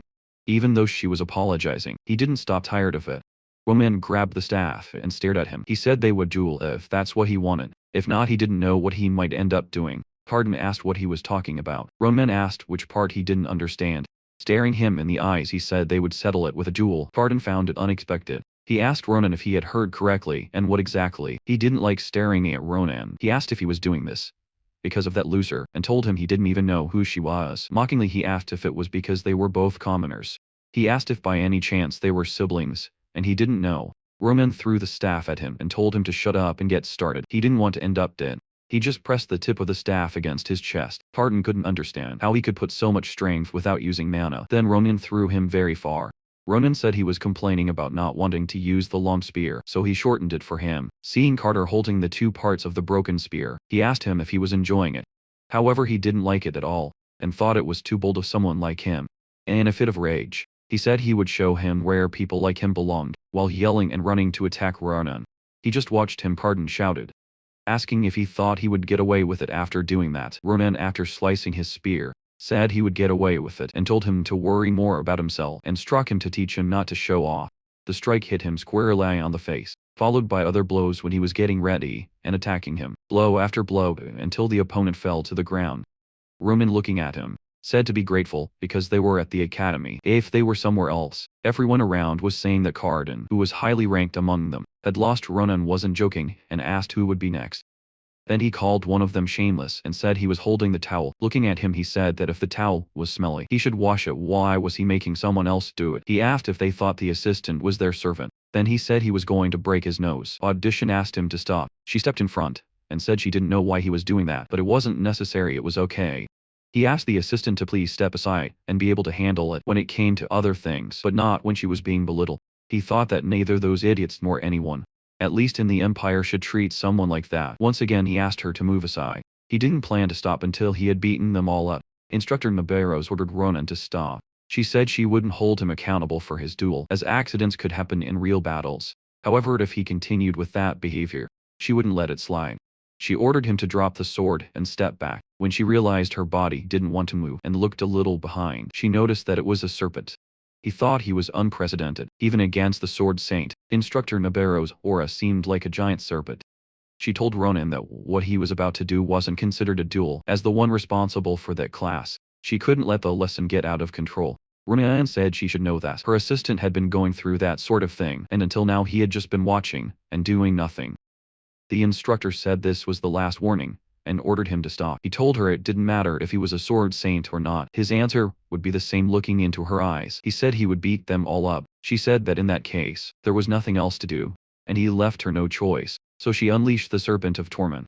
Then he seemed to be trapped in the illusion of a dream or something, being called by the great commander. He asked why she had volunteered for the position of commander when everyone else had refused. She answered that one day he would understand that there were things you couldn't force anyone to do. She said it was fate. That was how she explained what she had been thinking. Then he found himself surrounded by that pile of people stacked up, not knowing that she was carrying all of that on her shoulders. He heard her voice calling out to him, saying she was sorry for placing that burden on him. She told him not to forgive her, and then he woke up screaming and realized it was all just a terrible nightmare. Then that familiar voice called out to him and asked what had happened. She asked if he had had a nightmare, and he called her the great commander. He woke up confused and saw the assistant instructor in front of him. Thinking she was the great commander, he realized what he had done and made up an excuse. He asked if he was in the infirmary, and she said yes, that the instructor told her to bring him there. The instructor left a message saying she wanted to correct his audacity, starting that day during supplementary lessons. Hearing that, Ronan realized he was in serious trouble. Audition had a question and asked if by any chance he was angry at her. He said he was angry because he was sensitive to etiquette and because he was a respectable gentleman. She asked him to include Carton so was not to hate any of them too much. Since it wasn't as if she understood their feelings, she just asked him not to get stressed again, wondering if it was something she should even be saying. As she dedicated herself so much as an assistant, he didn't ask why she chose to be an assistant in that class. She said she went easy on the students, and they acted that way because of her situation. But what about the instructor, who was watching all of that and doing nothing but observing? Medicine explained that part too, and said that the reason she did nothing was that she herself had asked for it. He asked why she would do something so stupid. She was already receiving special treatment and thought she didn't deserve it. She said that besides, she was a year behind and had just started controlling Mana now. He found it hard to believe, since the great commander had such an incredible aura. He thought she must have gone through something like that. The girl continued, saying that she privately asked the instructor not to interfere, since they accepted her as an assistant. She didn't want to be an extra burden, and of course she could handle that burden. She said she could bear it as many times as needed. Even so, she thanked Ronan for helping her. She thought she had gotten used to everything, but Carton was harsh on her, and it hurt a little. He asked if the reason she was going so far was to become a great commander. She put her hand to her mouth, incredulous, and asked him if it was that obvious. She said that was it. She was just too embarrassed and couldn't say it with pride, but it was her dream to become a great commander of the empire. She said that, of course, for someone who wasn't experienced yet, she knew people would say things like that. She could always hear that, but even so she wouldn't give up. She was doing her best every day, saying that she looked at her hands all callous. She bid him farewell, saying it was time for the next class, and told him to rest a bit and then return to class. He thanked the senior for helping him. She said he didn't need to worry and that she would see him next time. Stayed there a little longer, thinking about what to do, looking at the seat where he was sitting, and only thoughts came to his mind. He remembered the commander's words, telling him not to let her do anything foolish. Now he didn't know what to do. The present her wanted to be a commander, and in the past she asked him not to let her. A few days later on the weekend, at the entrance of the forge for the great Karpadoki Raman, Maria and Asil were at the entrance of the forge, waiting to be attended to. He realized there was no one there. If they weren't going to attend to him, why did they bother sending a message in the middle of the night? The note said that the sword was his greatest work, and that he could come pick it up. He was unhappy with the treatment he was receiving there. He started kicking things that were in his way. Maria asked Asil if he knew why Ronan was so sensitive, and he said he didn't know, thinking something must have happened in class. He said she wasn't going to wait any longer. They would go in themselves. Maria wanted to know if they could really do that. He said they were the ones who called them, so they could. So in the elevator he was looking for where to activate it, finding the place to access the elevator. The three of them were already on their way. He was outraged, and thought that old man didn't even know the basics of customer service. He was angry when the elevator reached its destination, and he realized everything was engulfed in flames. Many of them had already been overtaken by the fire, and didn't survive. Asil pointed out something that looked like a stone giant. That stone giant was chasing some blacksmiths. As he didn't know why there was a stone giant there, Asil said that the blacksmiths would be caught soon. He grabbed Asil and was ready to jump. He told Maria to get instructors, or anyone she could find. Then he jumped down with Asil using telekinesis. He used invisible hand. The blacksmiths were exhausted from running and fell to the ground, thinking that was how it would all end. Flash of a huge attack that shattered. The stone giant was seen by those blacksmiths. Ronan had been very stressed lately with a lot on his mind, and this would serve as a way to blow off steam. He told the stone giants that their little party was over. Ronan warned that the party for the stone pieces was over. One of them prepared to attack Ronan. Even though he was close to the attack, Ronan didn't move and waited for the right moment. When the time came, he simply counterattacked and managed to defeat that stone giant. Its head fell off its body, hitting the ground with a loud noise and raising a lot of dust. The blacksmiths realized it was that guest of Daron, who had come the other day up on the stone monster. He asked them to explain what had happened quickly. I wanted to know exactly what was going on there. Coming down from the stone giant were the two blacksmiths and Asil. With Ronan after explaining everything, he asked if many stone giants had suddenly appeared. They said yes, and that they didn't know the cause. They appeared suddenly from somewhere underground, and began destroying everything. All the blacksmiths were captured, including Daron, and they went back to where they came from. They said Diddy Khan went after them, but he wasn't a good fighter. If things continued like that, Ronan said that if it kept going, they would become food. He understood that there were no more of them left there. One of the blacksmiths said he had killed the last one. Ronan asked to sell that until Maria returned with reinforcements. He should look for anyone injured. He told him that if he found anyone, he should heal them. He would also leave Saito there to help with first aid. Without any issue, Sel was worried about Ronan. He said he would rescue those who were taken, and also had something he needed to get from Daron. Daron was thanking Ted Ikan for his bravery. He said he didn't need to risk his life and didn't need to be there. Theodora asked him to run away from there, but the blacksmith wanted to know if his invisible armor would hold. Angrily he said there was a lot happening there, and he couldn't stop to talk about nonsense. He told him that if he had the strength to keep talking nonsense, why didn't he just swing his sword? Daron said he couldn't. That sword was his greatest masterpiece. He couldn't damage it with his poor swordsmanship. Didakan thought he was crazy. He really believed he was a lunatic for weapons. This was too much, and that stone giant was charging at them. One of them raised its hand high, ready to crush them, and it brought down that heavy hand straight at Didakan. Daron, seeing that the giant hit, became very frightened and feared for his friend's life. He was stronger than he thought, and managed to withstand the punch that the stone giant delivered without suffering major damage. But the defensive enchantment of his armor was depleted, and the giant was preparing for another attack. He thought that if he knew he was going to die, he would have done what he wanted. He had so many regrets. When the giant was about to strike and end Diddy Khan's life, he was sliced apart by Ronan's blade, which cut him to pieces. He told Diddy Khan he had done a good job, but he could leave the rest to him, and rest for a while. In front of him there were still several stone giants, but he didn't care. He placed himself in front of them to defend them. Diddy Khan asked how he got there so quickly. There should have been giants in the way, she said. She took care of all of them and saved the other blacksmiths. The deacon said that was impossible. Ronan told them to stop talking about useless things. He asked Duran to hand over the sword. saying that the masterpiece he was talking about was the sword, so he should give it to him. Duran seemed a bit obsessed with it, but he handed it over and said that the hilt was still missing. It was incomplete, but he could use it as it was. Ronan was eager to see how good it was, and he had the perfect targets in front of him, a few stone giants.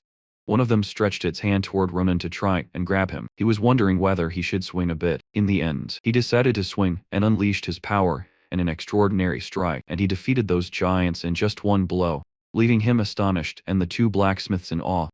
He even asked what kind of marvel that was. Dunn asked what he thought of La Mancha and said that was its name. Inspired by a favorite dreamer, he was very happy to have created a wonderful masterpiece.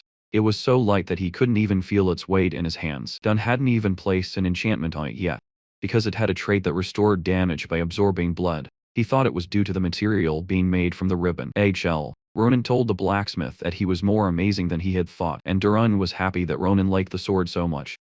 Diddy Khan wanted to leave right away and said they were the only ones left, so there shouldn't be anyone else to save. Ronan asked him to take Duran and leave because he needed to check something. He said it was nothing major, but he thought there was a rat hiding there. A very big rat. Diddy Khan wanted to know what he meant by rat. Ronan said something felt strange. He knew the habits of stone giants, and they weren't known for being hostile. Ronan was analyzing behind their heads. Duran and Diddy Khan found his behavior strange. After looking closely, he found a very suspicious mark. It was a magic circle. He asked Duran if he had ever seen it before. He said he wasn't a specialist, so he wasn't sure, but he noticed that the mana reverberation was very well done, and that was the reason the stone giant went crazy. He wondered who the hell did that. Ronan didn't know either. That's what Ronan wanted to find out. So we said it was something they needed to uncover. Ronan started running down a subterranean path.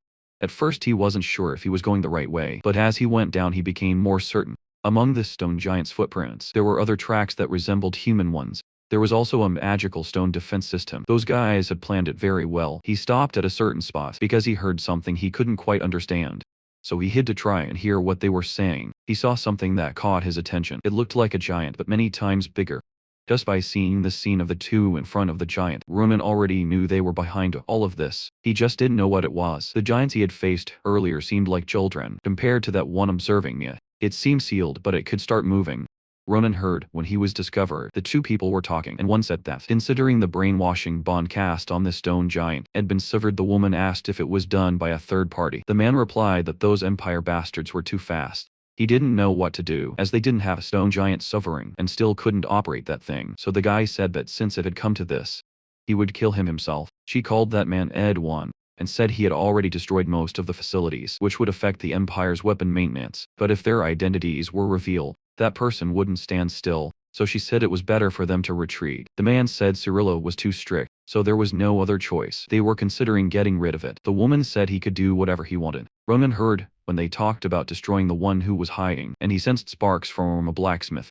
Then the guy said he was getting really fed up and launched fire in Ronan's direction. After that, firebomb exploded on Ronan and spread. They looked on and said it wasn't unexpected. The man asked Ronan who he was, and said that since he hadn't dodged the attack, it seemed he was quite agile.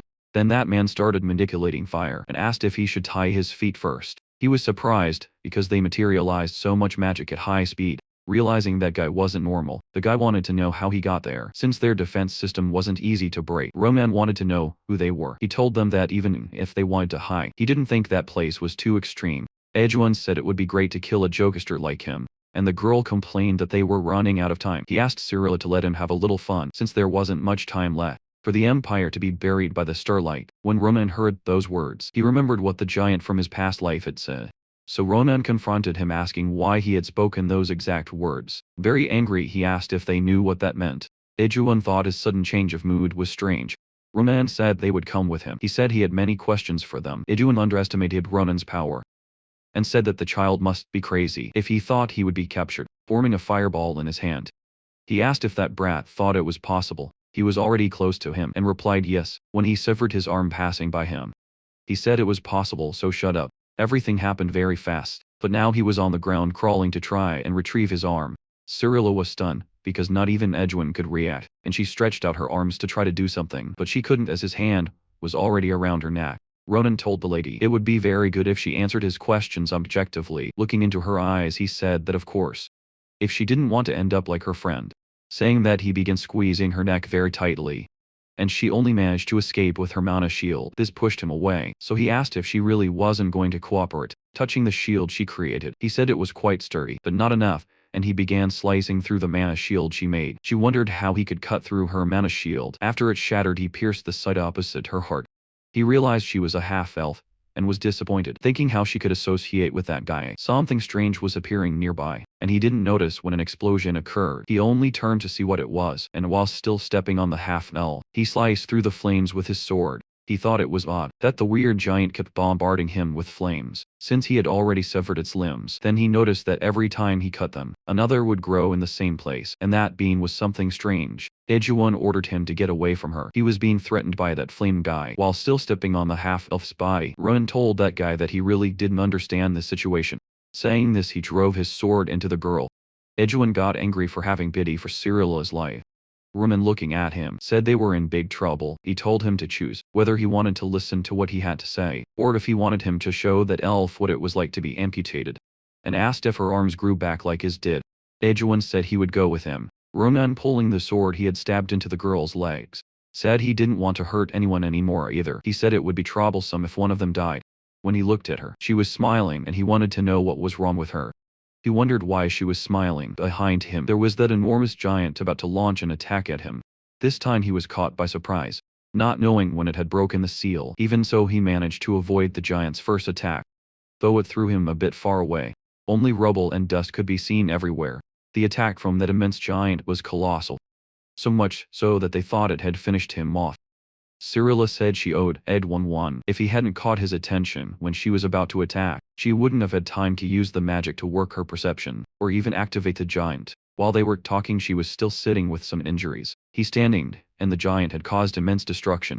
Cyrilla said that even though she managed to activate the giant using only one arm, she was sure the damage was significant. Daejuwon said he would kill that guy. While she would go to the church to report what had happened, she asked him to be careful, saying Ronan was a monster in a child's body. Daejuwon said that he wasn't a child, and if they didn't finish him off now, in the future he would become a great threat.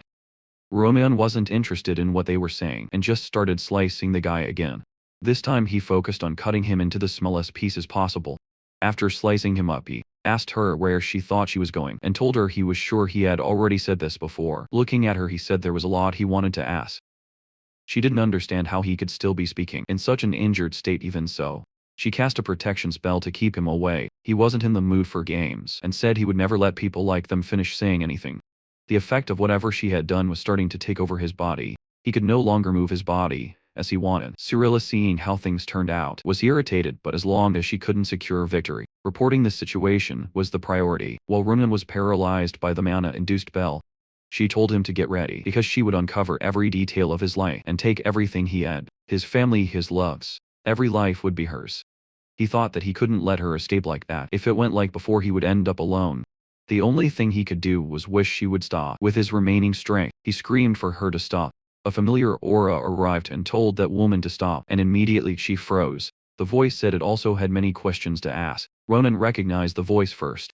She said she would confirm this, and wanted to know who that woman was, and how she dared to touch her disciple. Instructor Nabarros told Ronan that she had heard the details, and that he had done a good job. He thought her timing was incredible, and said that looking at her, she told him it was nice to see him in a place like that, and that he seemed to be fine, seeing how he was flattering her. However, she told Ronan that she would handle these ones first, and looked at that woman with a cold gaze.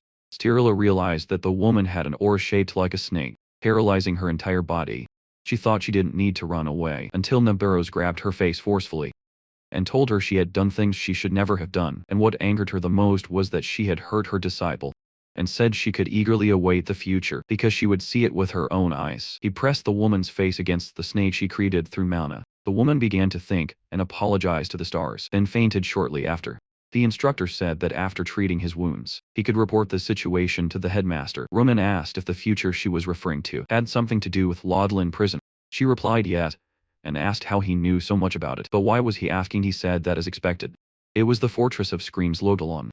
Lodolon was a prison in the middle of the ocean. It was notorious for interrogating criminals who opposed the empire. They used all methods. Ronan asked the instructor if he could accompany the interrogation. She found it strange and asked what he was talking about. He said it wasn't a place for him to go, but he grabbed her arm and said he only wanted to go once. He said it was a really important matter for him. She looked at him but didn't say anything for the moment. The wounded from that incident were receiving first aid there. There were several people injured, some elderly and with minor injuries. It seemed like everyone was finally okay. Maria and Asil stayed there and tended to as many people as they could. Asil was worried about what Ronan wanted and hoped he would return soon, because he thought something might have happened. As soon as they mentioned him, he showed up. Maria and Asil, along with little Sitha, were talking about him. He said that he had heard a summary on the way, so he knew they had done a good job. He heard that while Maria brought all the reinforcements, Asil and Sitha saved more than half of the blacksmiths there. He asked if they were hurt.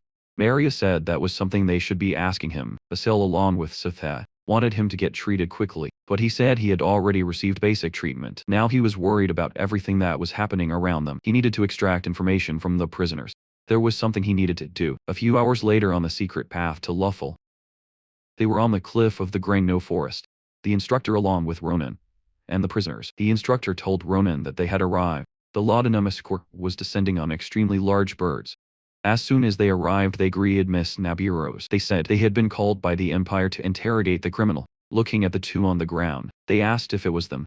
She warned them that the man had an incredible regeneration ability, and to keep that in mind during the interrogation. He said it had been a long time since such an amusing subject appeared before him. They said they were leaving, and would contact her once the interrogation was over. Looking at her, he told her to keep doing her best for the peace of the Empire. And they left flying, taking the prisoners with them. Naburo said that a week should be enough for them to open their mouths. She said she would let Ronan know as soon as she received contact, so he should be ready to leave at any moment. She asked him if that was sufficient. He replied that it was and thanked her.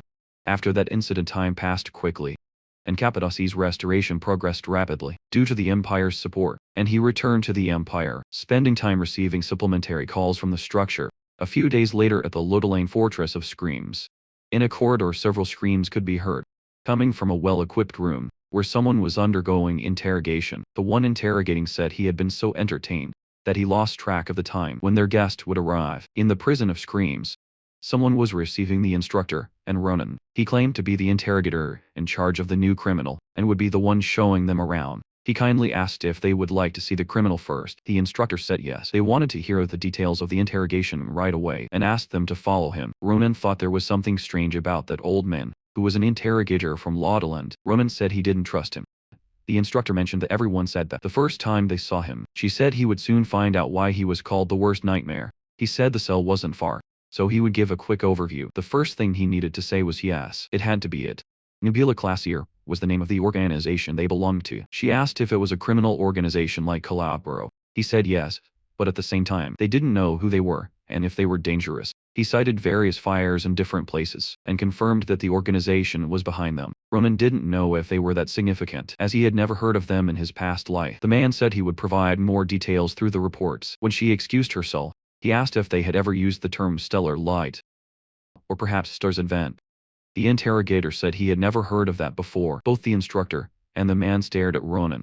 Ronan reported that he had heard some things when they were captured, and he thought it might be connected to their objective. Then he asked if they hadn't said anything about it. Ronan noticed the difference. When he put on the mask, he saw the aura become more nebulous. He didn't seem to like it, because it had exposed flaws during the first encounter. The interrogator was embarrassed. Seemed he hadn't shown complete sincerity. He had no choice but to try even harder. Ronan, looking at what they were now, couldn't believe they were the same people he had seen before. Then the interrogator returned, now with the instructor in the column. He was talking about how to get closer to Adun, and said it was simpler than anyone could imagine. They just had to ensure he couldn't regenerate anymore, and should put a lot of effort into that. After that, they became best friends. At least that's what the interrogator believed, but he thought he was still hiding something. Then he told Adun that they had agreed to be honest with each other. The interrogator wanted to know why the first time he heard the term star's advent wasn't from his mouth. The boy even tried to talk about it, but something blocked him. The interrogator said he wanted the conversation to end with him, because Miss Cyrilla didn't have regenerative abilities.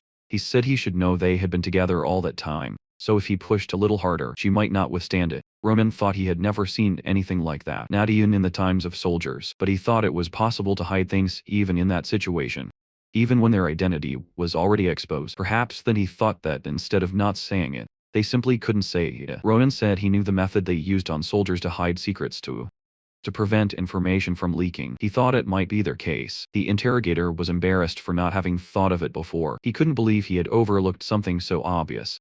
He asked to store it there, because he was going to get something. He was determined to go, because there was something he needed to retrieve. Minutes later he returned with some strange items. They looked like eyes, and he said they were called cursed eyes. They were a type of monster that devoured curses. They were used for criminals who couldn't speak during interrogations due to being bound by curses. He said Edjuan. You should start with him, and place that thing on his forehead. The interrogator told the creature that he would let it go soon, so it should start whenever it wanted. The information seemed difficult to extract, and he resisted for a while, but the little cursed eye ended up winning. As soon as it finished devouring the curse, Edwan was ready to talk. Then he was asked what the advent of the star was. He replied that the star was an eternal entity, the only grace that would save the lower creatures of the earth, and that they were waiting for the advent of the star to begin. In the sky, they said, they worked to ensure nothing could interfere with their long-standing mission and desires. The interrogator said that was too long, so he would simplify. He asked if Adnan was saying that something would soon fall from the sky, and asked what that was now. He couldn't hide anymore, and had to tell everything he knew, since the curse was no longer on him. He said it was the child of the stars. Ronan, who was watching and listening to everything, understood what he was talking about. It was the Ahit. The interrogator asked Ronan to wait, because he was approaching Edjuan. Ronan stood in front of his eyes and asked, if the child of the stars you're referring to is the Ahit. Edjuan asked what he meant by Ahit, and wanted to know how he had that information, and his appearance changed slightly. Ronan stayed there watching as his appearance completely altered. The interrogator asked Ronan to step back a little and cast a protective shield. Edjuan seemed like he was going to explode, and that's exactly what happened. The interrogator's shield protected them, even though the cursed eye had removed the curse. He hadn't expected things to end like this. Ronan asked if that kind of thing usually happened, and the interrogator said it was quite rare. He believed the curse had been conjured in two parts. The first was to prevent revealing anything about the advent of the star to anyone who wasn't a member of the organization, and the second was that when a word related to it was mentioned, the curse would cause an explosion. The interrogator placed his hand on Ronan's shoulders and asked him what a Hayut was. The interrogator said that if he was right, that was classified information, and asked how Ronan found out. Looking intently at Ronan, he said that, as the interrogator of this case, he needed Ronan to answer. Ronan said it was nothing special, and that he happened to learn about it by coincidence. He told the interrogator that he knew he was the first person to find him, so it was just something he overheard when he was hiding. He said that at first he didn't think it was important, but upon arriving here, he changed his mind, and thought it might be a significant word. Then, without realizing it, he got excited and apologized for interfering. Removing the interrogator's hand from his shoulder, he asked if the explanation was good enough. The interrogator thought that he had coincidentally obtained that information, but he was sure Ronan was hiding something. He was watching the expressions in Ronan's eyes. Looking at him, he felt a very powerful will. He analyzed until he discovered the reason for that gaze. It was hatred against those people. The instructor noticed the immense interest that the interrogator was showing in Ronan. She unleashed a warning strike and asked him to stop calling him Karaka. Very upset, she asked him if he was questioning her disciple in front of her. He said of course he wasn't questioning him. He was just verifying, trying to be casual. He said it was better to be careful, immediately apologized to the Sword Saint's disciple. When someone realized it was quite dangerous, that old man wanted to interrogate him too. The interrogator was frustrated for losing a cursed eye. They were very hard to come by. He asked if they were that powerful, because if you looked closely, they seemed quite cute. The interrogator asked if he wanted to touch the cursed eye. When the interrogator quickly looked at the eye, he realized it had changed. It had absorbed the curse, but it hadn't even gotten close to Miss Cyrilla. Then he looked at Ronan to use the mana shield. That's when he touched his shoulder, but only for a moment, removing the cursed eye from his shoulder. He called out to Ronan. He placed the cursed eye on Ronan's arm, and apologized for being rude. Ronan didn't want to know why he was doing that. Out of nowhere, the eye began to consume the curse that was on it. It immediately exploded. Ronan didn't like it at all, and asked what was happening, why it had exploded on its own. The interrogator held Ronan's hand and said that the moment had come when the eye could no longer withstand so much curse. Then he said that he thought Ronan was cursed. Ronan wanted to know what he was talking about. Suddenly the interrogator asked if he had ever felt restricted in everyday moments, as if he couldn't run or hold steel objects, things that only he couldn't do. The instructor was looking with a rather unfriendly expression, as she knew very well what was going on. The interrogator said that if he wanted to hide it, he wouldn't ask any more questions, but it wasn't as if he could solve it for him. However, he knew one thing. Judging by the power of the curse, he didn't know who had cast it on him, but it contained a tremendous malicious intent. Some time passed, and they were already leaving. They thanked him for his hard work. The interrogator said that as soon as he had information about Cyrilla's interrogation, he would let them know. He mentioned that it was a powerful curse, so it might take some time. The instructor said she understood and asked him to inform them as soon as he discovered anything. He told Ronan that he must have a lot on his mind right now. Ronan said yes, since he found out his body was cursed. The interrogator said he was a student civilian. The instructor asked what he meant by that. The interrogator said he would go as far as he knew, where she had been for a long time. The only mage on the continent who knew about curses was Professor Maya's secret. Ronan and the instructor were flying back to the academy. The whole way she asked what was wrong with him, and the instructor asked if he still couldn't calm down. They grabbed the eye and said they had been like that for some time. He thought it had been that way since he touched the eye-shaped monster. He asked the instructor if there was anything wrong with him. She said it was a sign that the curse was weakening. She asked if he had any idea who might have cast the curse on him. He couldn't think of anyone who would have malicious intentions against him. He felt he lived a saint's life, so he wouldn't know who he thanked her for what she did in Lauderdale. Ronan said that old man's eyes were scary. If it weren't for her, he might have made up something he never did, just to confess. She said she only did what needed to be done. As his instructor, no need to thank her. He thought that she was not only skilled, but also a good person. He found it really strange, because he hadn't heard of her in his past life. He thought Nebula Clausier had done something. If it wasn't that, then he wouldn't know who she was. The next day at the academy, in the training area for magic students, Cherry Forsey said that the Park of the Pillars was located there. It was the first time she saw him after the incident, and she mentioned that she wouldn't have a position there if it weren't for the instructor. She asked how he had been. He stared at her with a foolish expression. Then he remembered that he still had the problem with the Grand Commander. He didn't know what to do, hadn't thought about what the hell to do. He just thought he would smile and agree. He asked how she was. She replied that everyone who was afraid of Cardin had become friendlier, even though she felt that every time she got close to him, he seemed scared of her. She said it wasn't a bad feeling. Addison said she heard from the instructor that he was cursed. She said she knew he needed to find Professor Secret, and that's why she went there. They were waiting for the professor to arrive. While she was talking to Ronan, someone appeared nearby. She seemed very happy to see her, then jumped on her and started hugging her. She told Addison that she missed her a lot, and asked how she was, as it had been a long time. Looking at that girl, Ronan realized that she was definitely the girl they had been talking about, related to wolves and ears. He watched the two talk. Addison apologized for calling her there so suddenly. She had some important matters. She asked why she needed to see Professor Secret. Only then did she realize that Ronan was also there. He was already sweating from the embarrassment of seeing her, widen her eyes at him timidly. He said that it was he who had asked. He greeted her saying it had been a long time.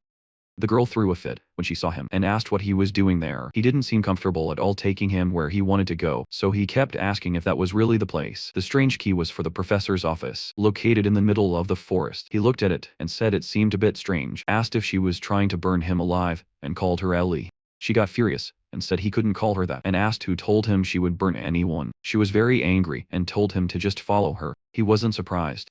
How could someone like her be friends with the great commander? He thought she was the original Akalusia, and wondered how they met. They arrived at the location and opened the door for him to meet the professor. Ronan, looking around, asked if that was really the same professor. Elizabeth told him not to rush, because there was something else. Then the two approached that gentle lady sitting in her rocking chair. Elizabeth told Ronan she was just making sure, no matter what happened from that point on, you should stay still and do nothing. Then she spoke some words that seemed to be invoking something or someone, and cast them toward the old lady. As he watched, he saw that nothing had changed and the old lady remained the same.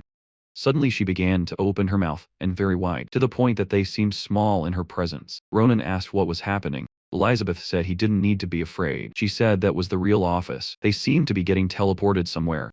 So she spoke another word, and the office apparently appeared. He thought the entrance was a bit extravagant. He was walking down a corridor, and felt like he was being watched. He was being observed by the student sent by Miss Nibiros. She quickly jumped at him, and was widening his eyes with her own hands. She felt something very determined inside him.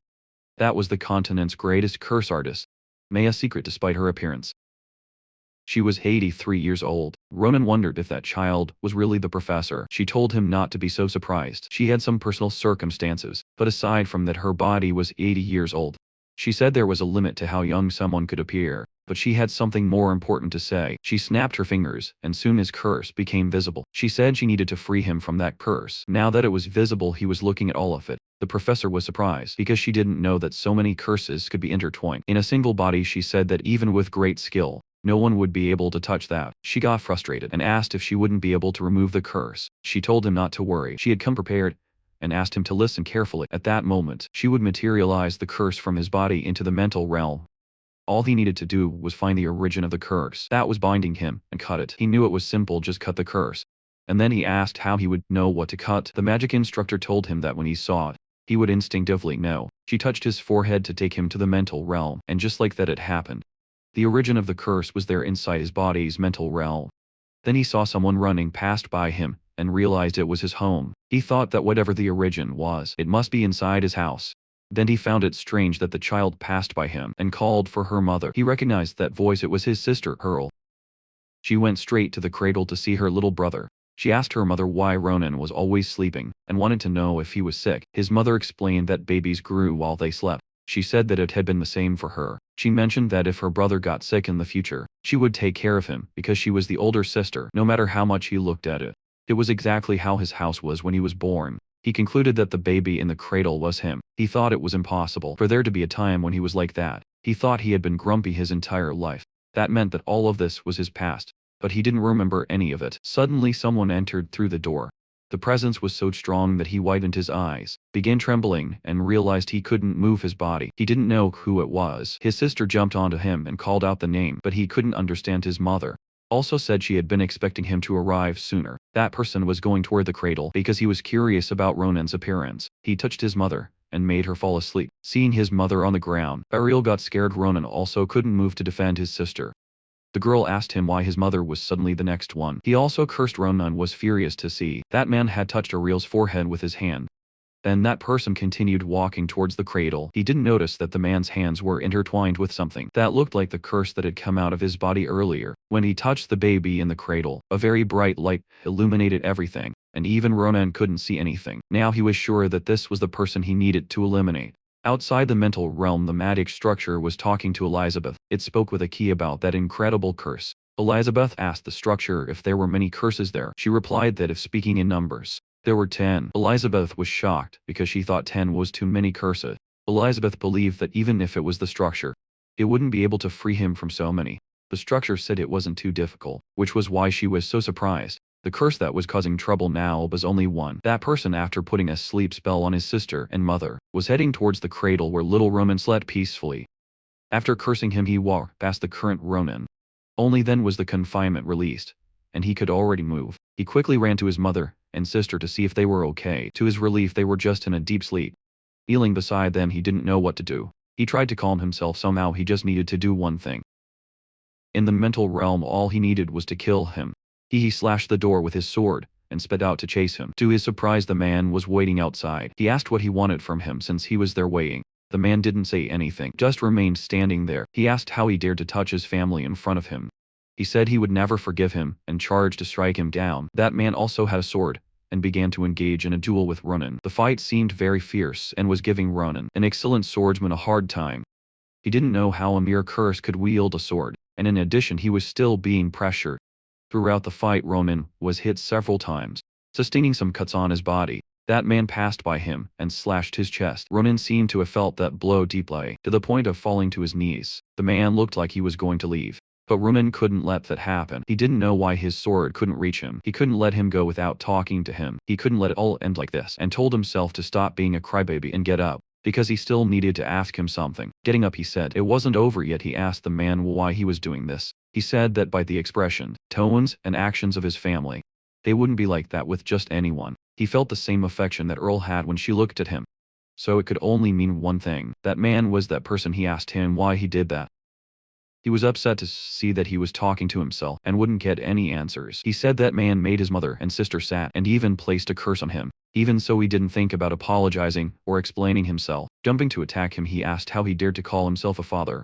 Then he decapitated him. He did it with just one blow. After the head rolled to the ground at his feet, he drove his sword into it. He said that if he didn't want to say anything, that was fine, he would find out for himself. At that moment, he heard someone tell him to get out of his body. Those images vanished, and suddenly he woke up in another place. He didn't know where he was, but he heard someone reciting some magic. Then he heard a voice saying that he had finally woken up, and asking how he was feeling. He was startled and asked who that person was. Ronan was on the ground, confused, and didn't know who was nearby. Then he asked if it could be Professor Secret. She was pleased that he had recognized her. He was worried, thinking she had appeared because of him. She told him not to worry, as it had nothing to do with him. That conversation was enough, and she asked him if he felt anything different. He said to Be honest, he had thought she wasn't normal when he met her, but now he could say that his initial thoughts were confirmed. Then he stared at her, and she stared back happily. She said that meant everything went according to plan. They were having tea, and he told her that he found everything very surprising. He explained that the curse inside him used memories he didn't even remember to create a scenario. She told him she thought the person who placed the curse might have been his father. He responded that it was likely. She asked why he thought that, considering he said he couldn't recognize the person. Ronan got very angry and said that when he messed with his family, he realized something was wrong. He realized that all of it felt too distant to belong to him. He described it as a feeling of distant sadness. He said maybe that was why he felt even angrier thinking about it now. It might have been his true feeling. The instructor asked him, since he said he didn't have any memories of his parents, and he replied that yes, he and his sister never doubted anything. It was as if the memories in his mind had been cut off. So the magic instructor thought that it wasn't just his human sensitivity that was severed, but his entire existence. She said it seemed that his father, through that curse, had also altered his memories. During the process, part of his memory might have been transferred to Roman memory. Magic usually had side effects, and the mental realm might have used those memories. She continued saying that the reason he was able to use mana before destroying the curse could be because he had temporarily regained his lost senses. That way he could use his senses for a short time. She still asked if that thing leaking from those glowing threads was mana. She said that for now he would only be able to see it. But one day he would be able to use it, but only if he managed to remove 2 of the 9 remaining curses on him. She also said that it might take a while. The curse placed on Roman was very powerful and had an unknown origin. She would contact him when the preparations were ready so he could leave for today. Since the sun was rising, he was startled because she suddenly became young again. He asked if she changed forms according to the time. She said it was as if her body was a bit complicated. She told him he might face a harsh reality, but he should remain strong. He said he would count on her in the future. Meanwhile, elsewhere, the hand of that enormous giant was in the Carpadoki basement. Someone was researching and realized it was bigger than expected. A single student handled all of that alone. It was hard to believe someone had arrived there to talk to a man who was looking at the giant. That man noticed when the other young man called Dolan arrived. He asked how the reconstruction was going. Dolan replied that it was progressing, and that things should return to normal within a week. He also said that he had checked what they were doing according to orders, but couldn't obtain any additional information there. But thanks to Filion, he managed to confirm the identity of the student who was active there. Dolan asked the Grand Duke if he would like to see him in person. He wasn't just the Duke, but also the head of the Grantia ducal family. His name was Joseph Snavan de Grantia. The Duke agreed, thinking it would be best to meet the boy personally. But as he stood there with his back turned, the giant seemed to be coming to life.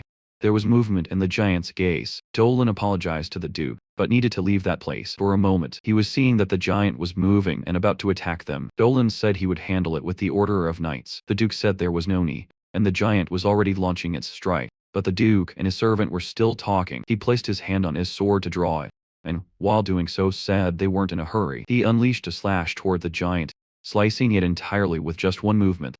Dolan had to shield his eyes from the dust and light that the strike emitted after slicing the giant. Joseph calmly sheathed his sword, as if nothing had happened. He called his subordinate to leave. As they walked away, the giant collapsed to the ground. He was excited to meet the young hero of Filion Academy. The next day at the Nobardozer dormitory, someone was knocking on Ronan's door, and he wanted to know which crazy person was doing that. He opened the door, still sleepy, and found Dolan. Ronan asked who he was and said beggars weren't allowed there. I thought that boy was very rude. Then he asked Ronan if he knew who he was being rude to. At that moment Ronan said he looked like a noble. He also thought the mana he felt from him was dark to the point of being strange, but something was mixed into the mana. It didn't even seem like mana. It felt oddly familiar. Someone else was there, and placed a hand on his shoulder, asking Dolan to wait. He said they weren't in a position to act that way. The girl asked him why his mother was suddenly the next one. He also cursed. Ronan realized he was dealing with the Duke of that empire. Walking towards him, he apologized, and also asked permission to apologize on behalf of his knight. He asked if he could take a little of his time. The two were properly seated, and Dolan stood guard near the Duke. The Duke brought the sheath of the blade that had been the day before. Ronan did not ask why his grace had brought it for him. The Duke said that the master blacksmiths of the Great Carpadoki insisted he mentioned that, especially Master Duron was very insistent. Besides, he wanted to express his gratitude personally. The Grantia family and the Great Carpadoki have an excellent relationship. He mentioned that the Pale Path sword was also made by Master Duron, so as a way of showing his gratitude to the hero who saved Carpadoki. He also provided something else in return. The Duke was offering Ronan the Grantia medallion, which bears the patriarchal seal. Roman asked if he was giving him something so precious, since with it he could buy 3 villages. He also mentioned that the other 2 students who held received gifts from the blacksmiths as well as the medallions. The Duke said he hoped Ronan liked it. He didn't know they would treat it as a family heirloom. He felt relieved, and now wanted to move on to the next topic. He wanted to talk to Ronan about the one behind the incident. The Duke became interested in those sinners when he said that Ronan began to feel a different vibration. That sensation made him somewhat uncomfortable, but he was also impressed because that was the leader of the Grantia family. Ronan said he wasn't sure how much he knew, but those rats were more terrible than he imagined. When he heard those words, the bodyguard became uneasy. He also noticed when Dolan started exuding a different Maya. Ronan didn't know what it was, but he realized it was a reaction. But he had responded to the mention. And that feeling was the same as when he fought those other 2. He concluded that his bodyguard was one of the rats. Duke Joseph asked Ronan what was going on. He noticed that he had stopped speaking suddenly, and didn't understand that his subordinate was emitting that aura. The Duke even asked if he was uncomfortable with something. Ronan didn't understand how Duke Grantia, the most powerful person on the continent, couldn't perceive that. He didn't know why he was the only one who could see it, and he asked His Grace if he had ever heard of the Stars event. When he said those words, the bodyguard could no longer contain himself. When someone kept provoking him, Ronan said it had to do with the Nebula Chaser organization. The Duke was shocked. He never imagined an organization of that magnitude could exist on the continent. He asked if Ronan obtained that information alone. Ronan said it was before the structure arrived. Ronan kept provoking, calling them and saying how much they begged for mercy. The Duke asked if he wanted details. Ronan said that, if he wished, he would tell him. The Duke said he didn't want to know the rest, because he wouldn't even be able to eat. Then Ronan said that if that was what he wanted, he wouldn't tell the rest. He realized he didn't need to say anything else. That guy was emanating a dangerous aura and could no longer control it. The Duke stood up and said he would leave, thinking that they had infiltrated Grantia, and that he needed to take urgent measures. Ronan said there was something he needed him to know about them. The Duke asked what he meant. Ronan said there were many things to discuss, but it wouldn't be polite to talk about it with someone as busy as him, so he would write a report on the matter that night and send it by mail. He said it would be very interesting, especially since it concerned a Hudid. At that moment Ronan realized he had already managed to attract the attention of the Duke's bodyguard. That night Ronan lay down, pretending to be sound asleep. He felt when that different emanation began to flow through the air, but he was already expecting the visit, so he wasn't caught off guard. Dolan was surprised to realize that Ronan had disappeared just when he was supposed to strike. Fernando said he knew he would show up there jumping on him. He said it was a pleasure to see him. Little rat number 3 Dolan asked how he knew, and Ronan told him to take it easy. He said maybe he'd want to take a look over there first, as he brought a special guest for him. Dolan couldn't believe that the Duke's son was right there. It was the young Sclifin who was quite upset, and he wanted explanations from the bodyguard immediately. He asked how he should interpret that situation. A few hours earlier on the upper floor of Naberdozzer Hall, Ronan went to Sclifin's room. Sclifin was wondering why Ronan was there so suddenly. He came because he said that Sir Dolan wanted to take him away that night. He thought he might have seen Ronan's actions without realizing it, and wanted proof of it. He said that in terms of both skill and loyalty, Dolan was among the best knights of the Grantia family. Then Ronan said that 4 years ago, Grantia was full of fools. He said it didn't matter. He could see it for himself, as it wasn't like he had anything to lose. Ronan said that if he was right, he would be getting rid of a rat infiltrating his family. Sclifin became angry and asked if Dolan was deaf, because he wanted him to explain immediately. However, Dolan remained silent, just staring at the young man. When Ronan asked what kind of traitor would respond just because he was questioned, he asked how Dolan planned to survive in that world. He simply lifted his foot and stomped on the ground. But Ronan saw the massive vibration. Ronan's body started to feel heavy. He was sensing all of Dolan's mana. He realized that he was immediately under attack. Sclifin asked why he was doing that, and he was the next to be attacked. Dolan said it was great that the young master hadn't mastered his mana domain. Dolan said it was a pity. He didn't want their relationship to end like this, but that child ruined everything. Sclifin said his skills were different from what he remembered. He thought Dolan had been hiding his true abilities. Dolan said he wasn't betraying them because he had never been on their side to begin with. He said those things while trying to attack Sclifin, who remained still waiting for the strike. He seemed to be in shock and said he understood. He said he understood everything now, and that Dolan could do whatever he wanted. Ronan intervened, stepped forward, and blocked the attack, preventing him from injuring the Sword Saint. He told Dolan that he was being annoying, and seemed to enjoy it. He asked if Dolan felt better now. Dolan replied that it was important for him to be sure, and hoped Ronan would understand, placing his hand on Ronan's shoulder.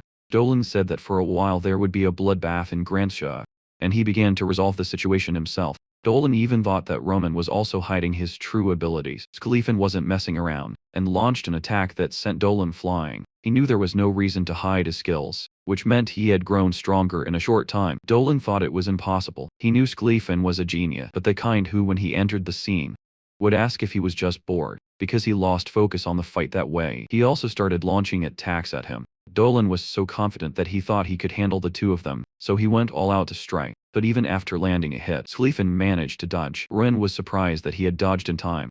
Not only did he dodge, but he also counterattacked, sending Ronan far away, which made a lot of noise. If things continued like that, he knew the instructors would arrive quickly. He needed to retreat, so he began trying to escape. He hadn't expected things to go so wrong just by trying to kill a child. He had been mistaken in thinking he could take on the two of them. At the same time, he needed an opportunity.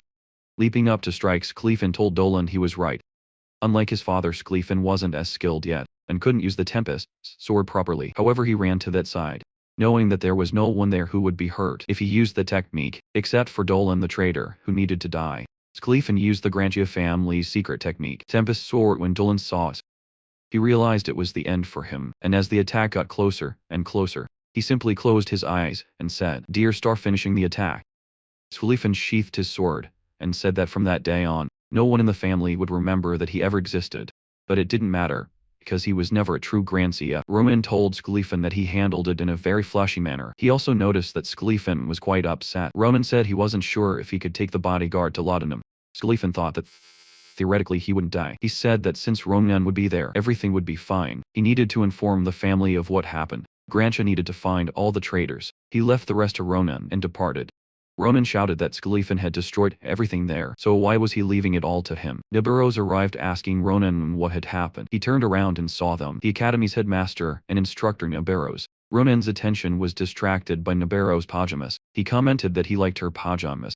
She just wanted him to answer the question. The director told Ronan that the instructor's taste in pajamas was not important.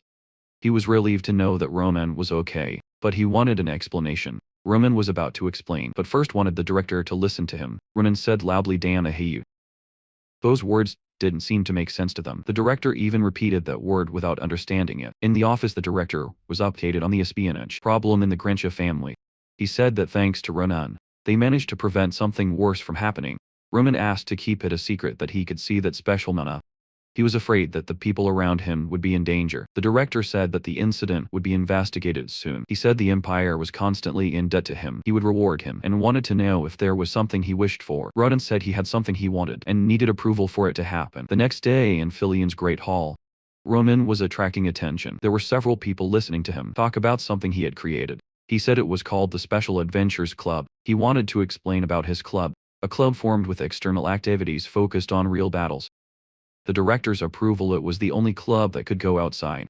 To join, all you had to do was show up at the first Galileo arena during the scheduled hours. That commotion caught the attention of a mysterious woman who seemed interested in Ronan. A few days later in Galilean, Ronan regretted making that whole show. In the hall, only his friends showed up. Maria asked if he really didn't know. It was just about reflecting on the interviews. Under the excuse of a skills assessment, Ronan had defeated everyone. He also said suspicious things, as if he were ready to sacrifice himself for the club. People were saying that to join the club, they'd need to have 10 lives. Ronan defended himself, saying that real fights were like that. For him it was fine. He just needed promising people. Ronan asked Braun if he felt better after they fought. Braun was exhausted from the fight. Ronan said that he had passed, and Braun was very happy. He also said the club could be very tiring, and asked if it was okay for him. Braun said he had been waiting for this, as long as he got stronger. Ronan told them to go rest before everything started. He said he would stay a little longer, hoping a talented individual might show up. A long time passed and no one showed up there. He told Edishan that no one had appeared. They were already prepared to leave, and Ronan told her that, as the instructor's assistant, she was very busy. Edishan said that if it weren't for her duties as an assistant, she would have tried. Ronan thought he couldn't say that even if she tried, he wouldn't have accepted her, because he needed to slowly decide whether to pursue the dream of becoming the Grand Commander. He thought it was an important issue. Suddenly someone appeared, saying it was a relief they were still there. He watched what she was saying. He was very pleased, thinking she was there to try to join the club. She asked if by doing this, he interrupted her, because he thought her voice was too low to hear. If she joined the club, she could touch.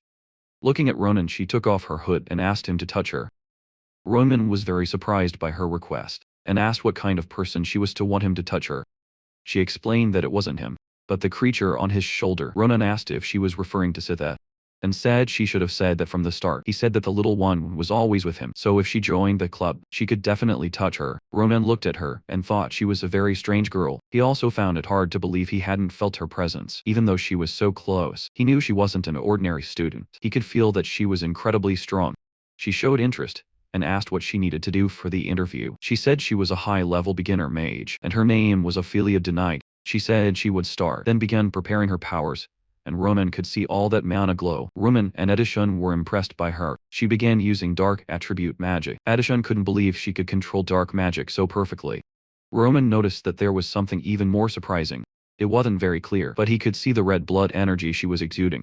He saw it and was sure he recognized that mana. She used an attack called Shadow Claw.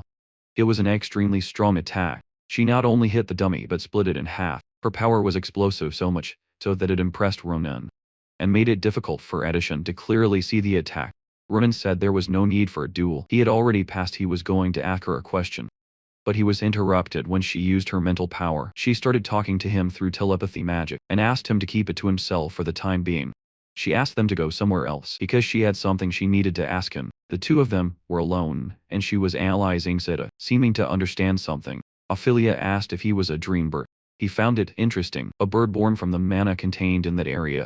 Ronan also found her very interesting because he had heard that all vampires had left the Empire years ago. She responded that not all of them had, even if a few still existed. Some of them were still in the Empire. She explained that they didn't like troublesome situations, so they lived in hiding. He asked if the reason she approached that club, which attracted attention, was because of Sita's mana. She told him she sensed it when she saw him in the hall for the first time. Blood magic energy was the innate magic of her species. Ronan said he understood, so Sita really was using a vampire's abilities.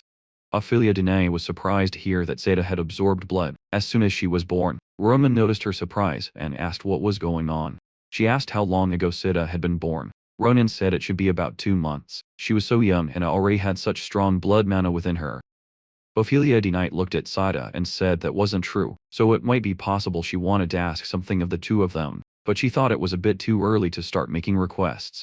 Ophelia asked if she could see her for a moment, but if he granted her request, she would make it worthwhile. She said that of course she needed to conduct some research at that moment, so it would be difficult for now, but she promised later on. Ronan was confused and wanted her to explain what kind of research she was talking about. The next day in the Philian Club room area, in a place called The Nest, which was the Special Adventures Club's location, Roman said that for them to dedicate an entire building to a club, they had to recognize its generosity. He changed the subject and told them that something had changed. He said those were the great weapons from Cappadocia that the Granchia family had sent. He noticed Maria had switched to a great sword, and said that the great commander had made a sword that would enhance her ability.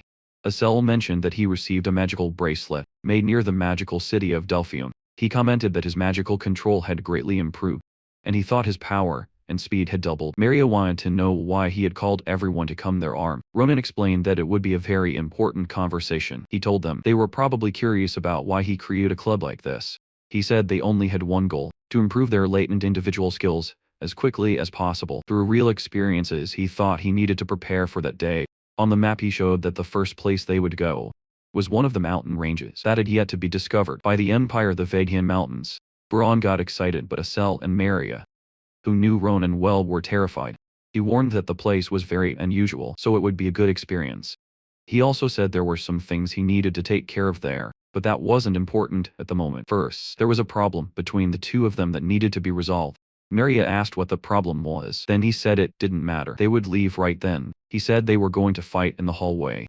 Asel asked what Ronan had meant about the problem he had mentioned. Ronan said he wanted them to finish the models earlier. He commented that when they left, it would take at least a week, and they still had classes. It would be difficult to handle both club activities and classes, and there was no way the headmaster would allow it. Ronan found a solution. They just needed to finish their classes earlier, as he did, and they would become free afterward. Before continuing with individual training, he said they would work on their abilities. Ronan told the two to come at him, saying he would only use the scabbard, so they didn't need to be afraid. He also said it wouldn't be fun if they held back, so they could go all out. Maria said that since it was going to be like that, they would use that. She told Asel that they would show how much they had improved. He said he would do his best. Maria gripped her sword as usual, and said she was ready. Ronan found her strength incredible, but didn't understand why she struck the ground. Right after she hit it, it was Asel's turn, and he started moving all the stones that appeared. When Maria had slammed the ground with force, Asel levitating told Maria that she could start. He connected his power to each of those stone particles that were floating due to the previous impact. Roman was very excited and dodged all those attacks. He found Asel's attacks quite impressive. Maria also appeared and managed to catch him by surprise, telling him not to try to block, just to dodge. She went all out and used her strength at maximum power. And he dodged at the right moment. He knew that if he hadn't dodged, it would have been the end for him. She was also starting to enjoy fighting just like him. She kept charging at him, and he dodged all those numerous attacks. To add more excitement, he also started attacking and pressuring her. They exceeded Ronan's expectations in various ways. He looked at the two of them in awe, seeing how much they had evolved. Asel shouted for Ronan to get away from her, and then launched a great power against him. Ronan, sensing that power, drew his sword and charged forward. He was very excited and intended to block Asel's attack with his sword. He sent an attack to counter it. Then he looked to see how far his attack had reached. Very satisfied, he said that the two had improved a lot. It seemed they weren't fooling around while he was away. The two, especially Asel, seemed like completely different people, which surprised him a lot. Asel asked if that was the end of the test, and he said it was enough. It seemed it wouldn't take long. Maybe a month or maybe just 2 weeks would be enough. Therefore they could start the special training right at that moment. Maria said they had just finished dueling. He said that didn't matter. They would start right away. He was chasing after them with his sword. He was behind them with his sword looking for more duels. 2 weeks later he was handing out certificates, which was surprising. The director asked if he was saying that those were early completion certificates for all the club members, and Ronan said that was correct. He also mentioned it wasn't for all subjects, and asked if it was enough for them to be allowed to go out. The director said yes, as promised. He would let them leave the field. The next day they were already in the Vadian Mountains. Maria noticed that the mana there was pure. Baran asked what they were going to do now. Ronan told them to wait, as they were still far from the center. About what they were going to do there, he said they also needed to find something. The wind carried this information to the ears of someone who realized they had a guest in such a place. That person thought it was time to meet the guests. For the first time in a while, high up in the mountains were the 4 members of the adventure club. Ronan, excited, announced that he had found it. He said there really was a swarm of orcs. Ron found the village the orcs had built amazing. Ronan said that in border areas like that, it was hard to maintain public order because of their high fertility. Soon there would be enough orcs to cover the entire mountain range. The people in the vicinity would suffer great losses, so before that happened they would have to put an end to them, and that would be their first battle. He asked if they thought it would be easy. Asel said that when he mentioned he was looking for orcs, he thought it would be something like this. He was worried, because there were many of them, and wanted to make sure everyone would be okay. Ronan said they would be perfect opponents for them. He thought that even if there was a variable, the dominant species of the mountain range would be ogres. These were so strong that when Ronan tried to defeat them back then, he almost couldn't. Someone approached him and said they knew their intentions were good, but they didn't recommend it. The weather wasn't good at that moment and warned the young adventurers. Ronan was startled, because he couldn't sense when he arrived. He wondered who he was, and Ellison told Ronan he didn't need to keep his guard up. That elf said he was just a priest who lived in the mountains. Ronan asked if he was a priest. He replied yes, and that he served the old spirit. Ronan, with his hand on his sword, was listening to him invite them to go somewhere else to talk better. When he said that place wasn't safe, Ronan drew his sword and placed it against the elf's neck, which shocked the rest of the group. Ronan apologized to him, but he said there had been many lunatics around recently, so he should listen and repeat what he was going to say. Then Ronan told him to repeat Damahayut.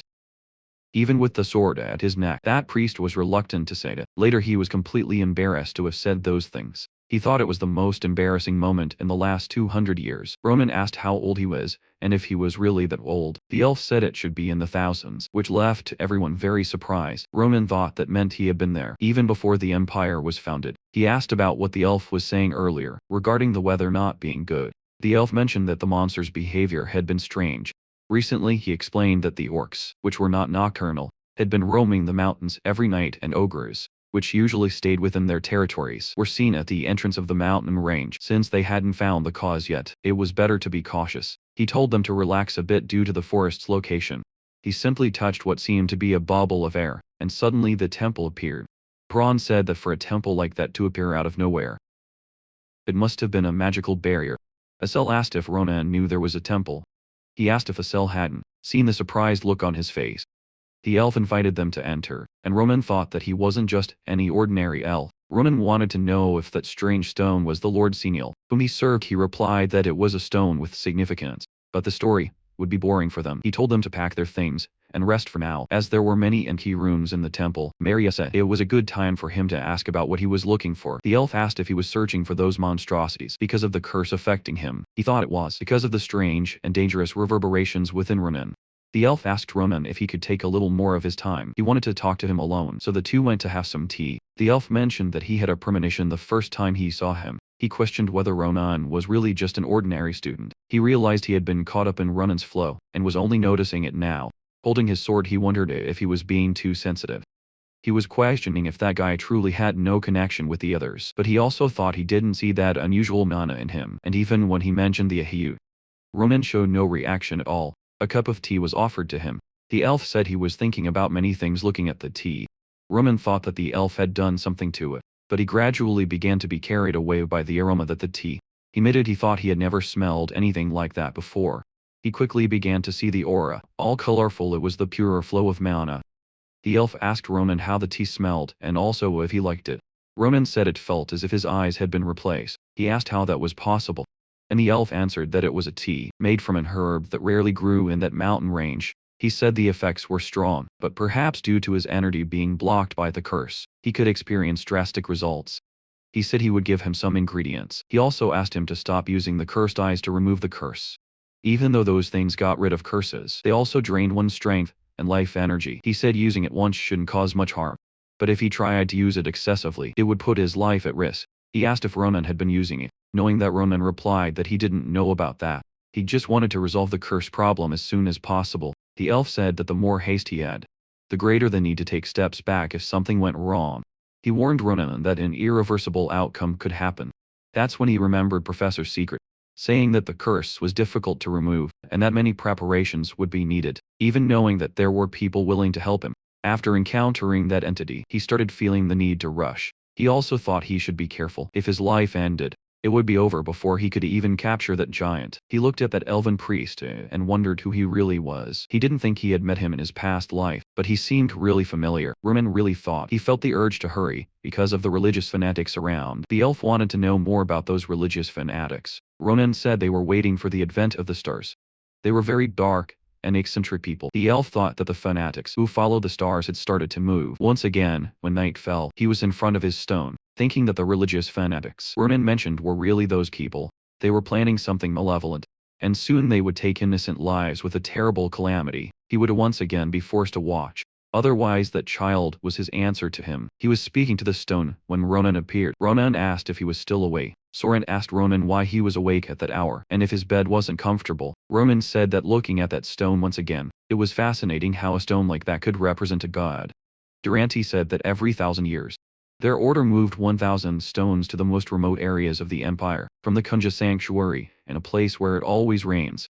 Most of the stones don't last 100 years, and are washed away by the water, but despite that, the soul inside them becomes the representation of Senior. He could still vividly remember the date he died. As a divine representation, alongside his brothers, he dedicated his entire life to a god that never responded. There were many moments when he wavered, wanting to turn his back on his belief and live freely. However, premonition always found him and made him stay in that place.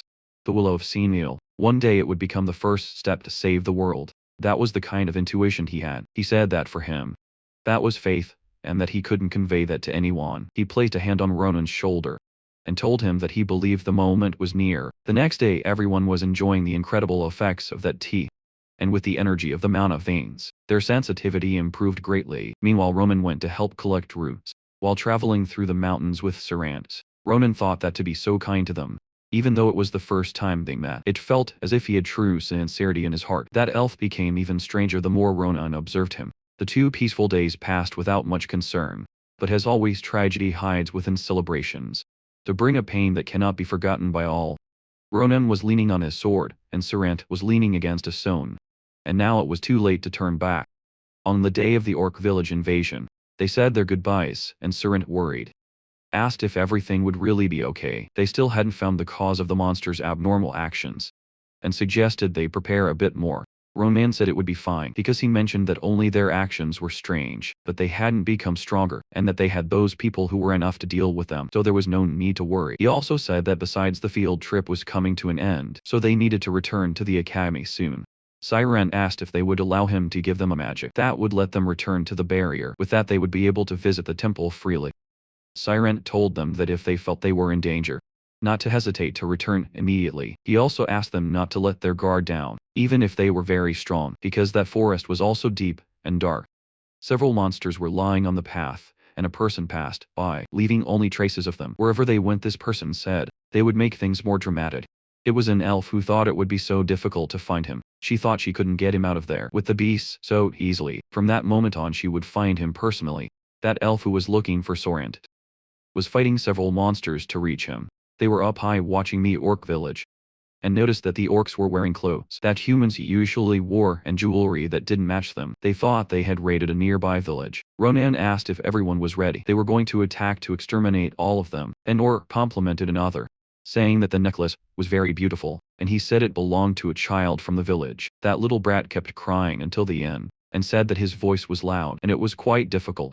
Asel arrived before he could finish telling the atrocities they committed in the village. Everyone was ready to annihilate that entire village of monsters. Maria and Brown were prepared and managed to handle those creatures perfectly. They began attacking the two with precise cuts, and destroyed several of them. The orcs were quite violent, and tried to fight back. Ronan had trained that team very well. They wouldn't let it slide without retribution. Asel was handling the situation very well. With the new powers and techniques he had acquired, he was becoming more precise every day, and hit the targets right away. Roman was very pleased with the results of his training. He told us all that he had managed to get the hang of it. Now they managed to make Ronan float along with him and attack their opponents with magic stones. Roman was always nearby to encourage Asel to use his telekinesis more and more. With his encouragement, Asel charged at that village and almost wiped them all out on his own. After everything was over, Asel was very afraid of receiving a divine punishment for all that. Ronan told him to relax because if he were punished for something like that, they would all be punished together. Braun agreed and said that the punishment he would receive would be the greatest of all punishments. Those words didn't help much,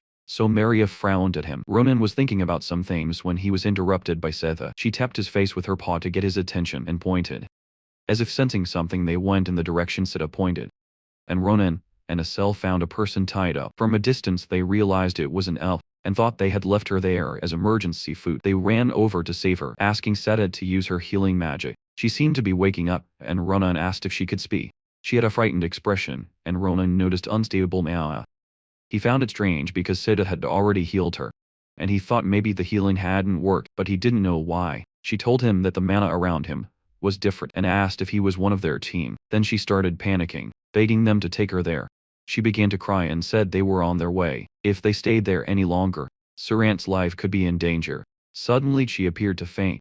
Roman immediately picked her up and took her inside the barrier to speak with Sarant. He asked if they were back already, and if there had been an accident. Roman explained that the elf was a prisoner they rescued from a village, and that she needed to meet with him. Upon looking at her he recognized her as Brigitta. He asked how that could have happened to her. A little way off, the three of them were searching and looking around as Ronan had asked, but there was no one there. Maria was calling Braun to return to the temple as well when she looked back and noticed Asel had found something approaching him.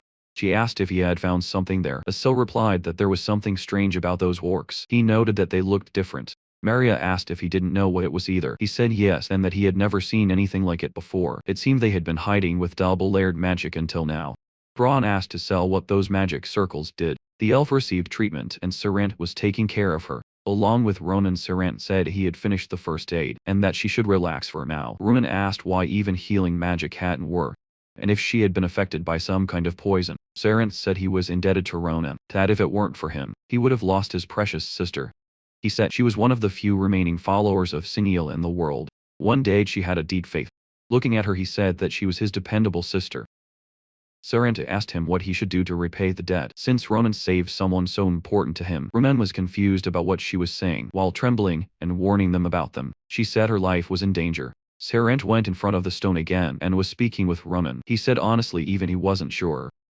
He explained that it was a religious order that worshipped an unknown being they called God. He said they hid their identities for so long that even he didn't know who they were. All he knew was that they committed various evil acts.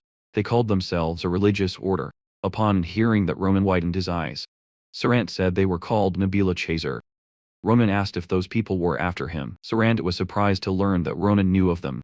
He thought they had given up, because they had been quiet for so long, but it seemed they were back. Ronan said he needed to run to the archipelago just like they did. Sirent refused to leave that place. He said that if he went somewhere else, the innocent people there would get hurt, and he didn't want that. He also wanted Ronan and his companions to leave that place as soon as possible. Sirent said he didn't want anyone getting hurt unnecessarily, and hoped Ronan understood. Ronan said he would bring the strongest woman he knew. He asked Sirent to hide until then, and not to do anything reckless. He placed something in Ronan's hands and said it was the payment for saving Bridget. When Ronan opened his hand, he saw it was a ring. Sirent said that ring used to be a pass to the magic tower. He told him that if one day he went to the Dawn Magic Tower, he should show it to the librarian. He said that the librarian would definitely help with Ronan's curse. Sirent asked him to be careful on his journey. He said he would spend his last days with it. It was a great gift, Ronan told him. It wasn't like they wouldn't see each other again. Why was he saying those things? He said he would be back soon, so he should take care after he left. Sirent placed his hands on the wall and seemed to be bidding farewell to the world, looking sideways. He asked if he should say it was good to see her there, since it had been a long time since he had last seen his dear sister. Then he retracted and said she was not his sister, just the assassin from the Bridger religious order. She said he didn't need to speak like that, considering their relationship. She asked him how he had been. He replied that of all people he chose her as the assassin. She accused him of trying to poison her, and he answered of course he did. As he was dealing with the shadow of Ramheim, she pretended to be captured by orcs and said there was nothing she could do. Finding him was quite difficult, even though she tried to get his attention using monsters. It hadn't been effective, however. She told him she ended up seeing them. Those funny little toys full of time energy. She thought of killing him and scattering the body parts. It would be good to bring him out, but her old belief restrained her and asked if he was not touched. He said that in that case, he wouldn't let her walk away. She found that very scary as she couldn't even make jokes anymore. She said she would stop talking and tell him the order she had received to obtain his surrender, and in case of refusal to kill him. Saying that she launched an attack, using so much energy that even from afar, it was felt. Ronan, who was moving away, managed to feel a strong energy. He stopped as he had just felt something strange. It was at that moment that the team, which was already looking for him, spotted him. He said they had arrived at a good time and asked if they had already searched the surroundings. Maria told him that a cell had found something strange. He said that shortly after Ronan left, a cell found something odd. On the corpses there was a magic circle he had never seen before. Ronan also found it strange to see a magic circle. They were all surprised by a large explosion coming from near the temple. Ronan immediately thought of Sirent. All that commotion had awakened the ogres. Ronan couldn't believe it when he saw all of them heading their way, breaking and exploding everything in their path. They couldn't check the explosion near the temple, as they had to deal with that situation. The two-headed ogre inside the temple. The siblings' fight continued. Sirent was a powerful mage, and the battle with his sister was balanced. She didn't give up on trying to persuade him to go with her. She seemed to have soaked her sword with her own blood. Apparently she was using blood magic.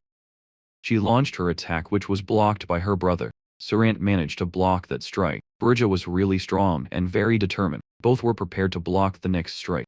Bridget attacked again, and each strike was more curious than the last. Sirent, despite being very strong, was fighting while worrying about Ronan. Their power explosion was destroying the temple. However, the two continued a friendly match.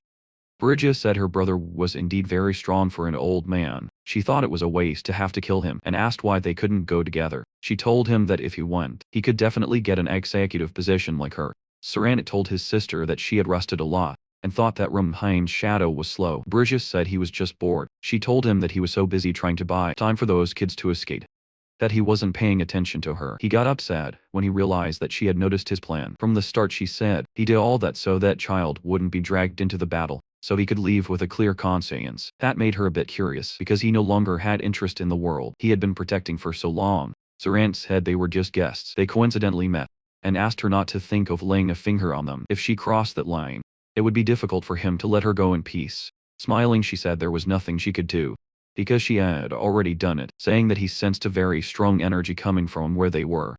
With that, he let his guard down, giving her an opening, which she immediately took advantage of, and severed his arm. That two-headed ogre was giving Ronan and his friends a lot of trouble. Seeing that giant creature, all three of them froze. Ronan shouted at them to snap out of it and stay behind him, saying they couldn't handle defeating that thing. When the two-headed ogre looked at Bron, he froze and couldn't move to flee. The ogre slapped him, sending him flying far away.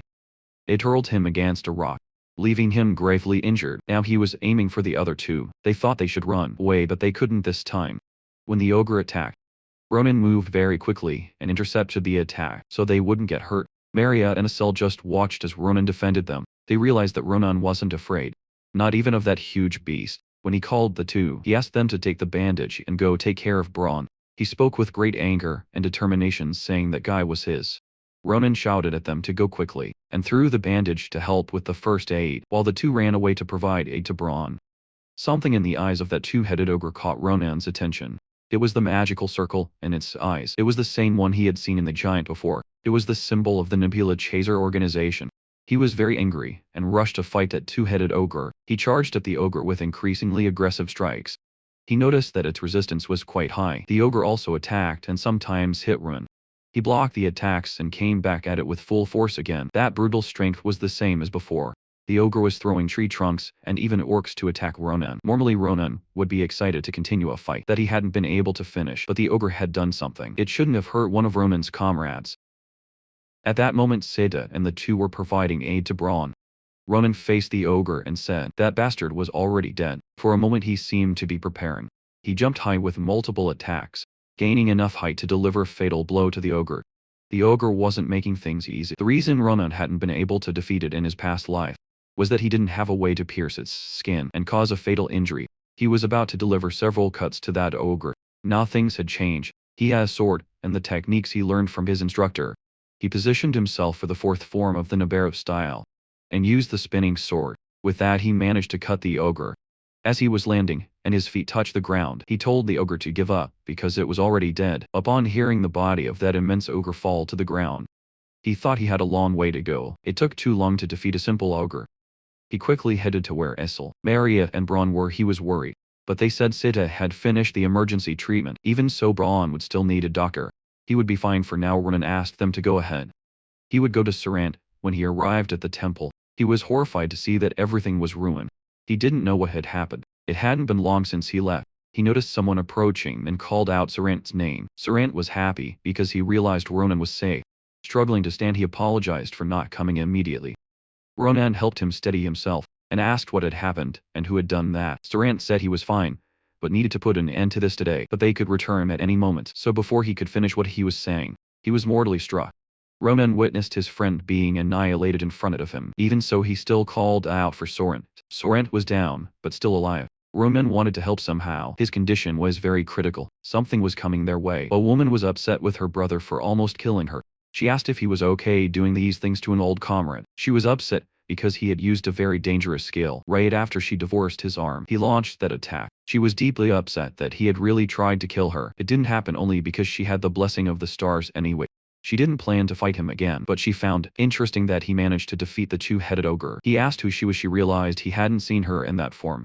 So she let him thank her once again in the way she was known. She said to him, "Thank you for saving me," and called him adventurer, and he recognized that she was the elf who was imprisoned in the forest. She was grateful because thanks to him, she could pass through the barrier. As a reward, she would give him a quick and painless death. That's when she launched attacks near him, intending to finish the job with her brother. He was impressed to see that he had dodged and taken Sorrent with him. She thought he was just an inexperienced boy. Ronan realized she was very strong, and left Seta to take care of Sorrent. Seta immediately started emergency treatment. Ronan was fed up with those rats, and told her that they managed to destroy the forge, and also spy on the Duke's family, and now he was crawling up to there. The one who spoke the name of their organization, Nebula Chaser, was her. She was finding each moment more interesting. She asked him if he had already met her babies, because she heard there was a bastard who got angry, and was killing those who completed their tasks. Approaching him, she said she knew he was the one doing that. He was impressed because her movements were much faster than his. Even so, she was also impressed, as she thought that for someone as young as him, he had good reflexes. No wonder all her babies had died.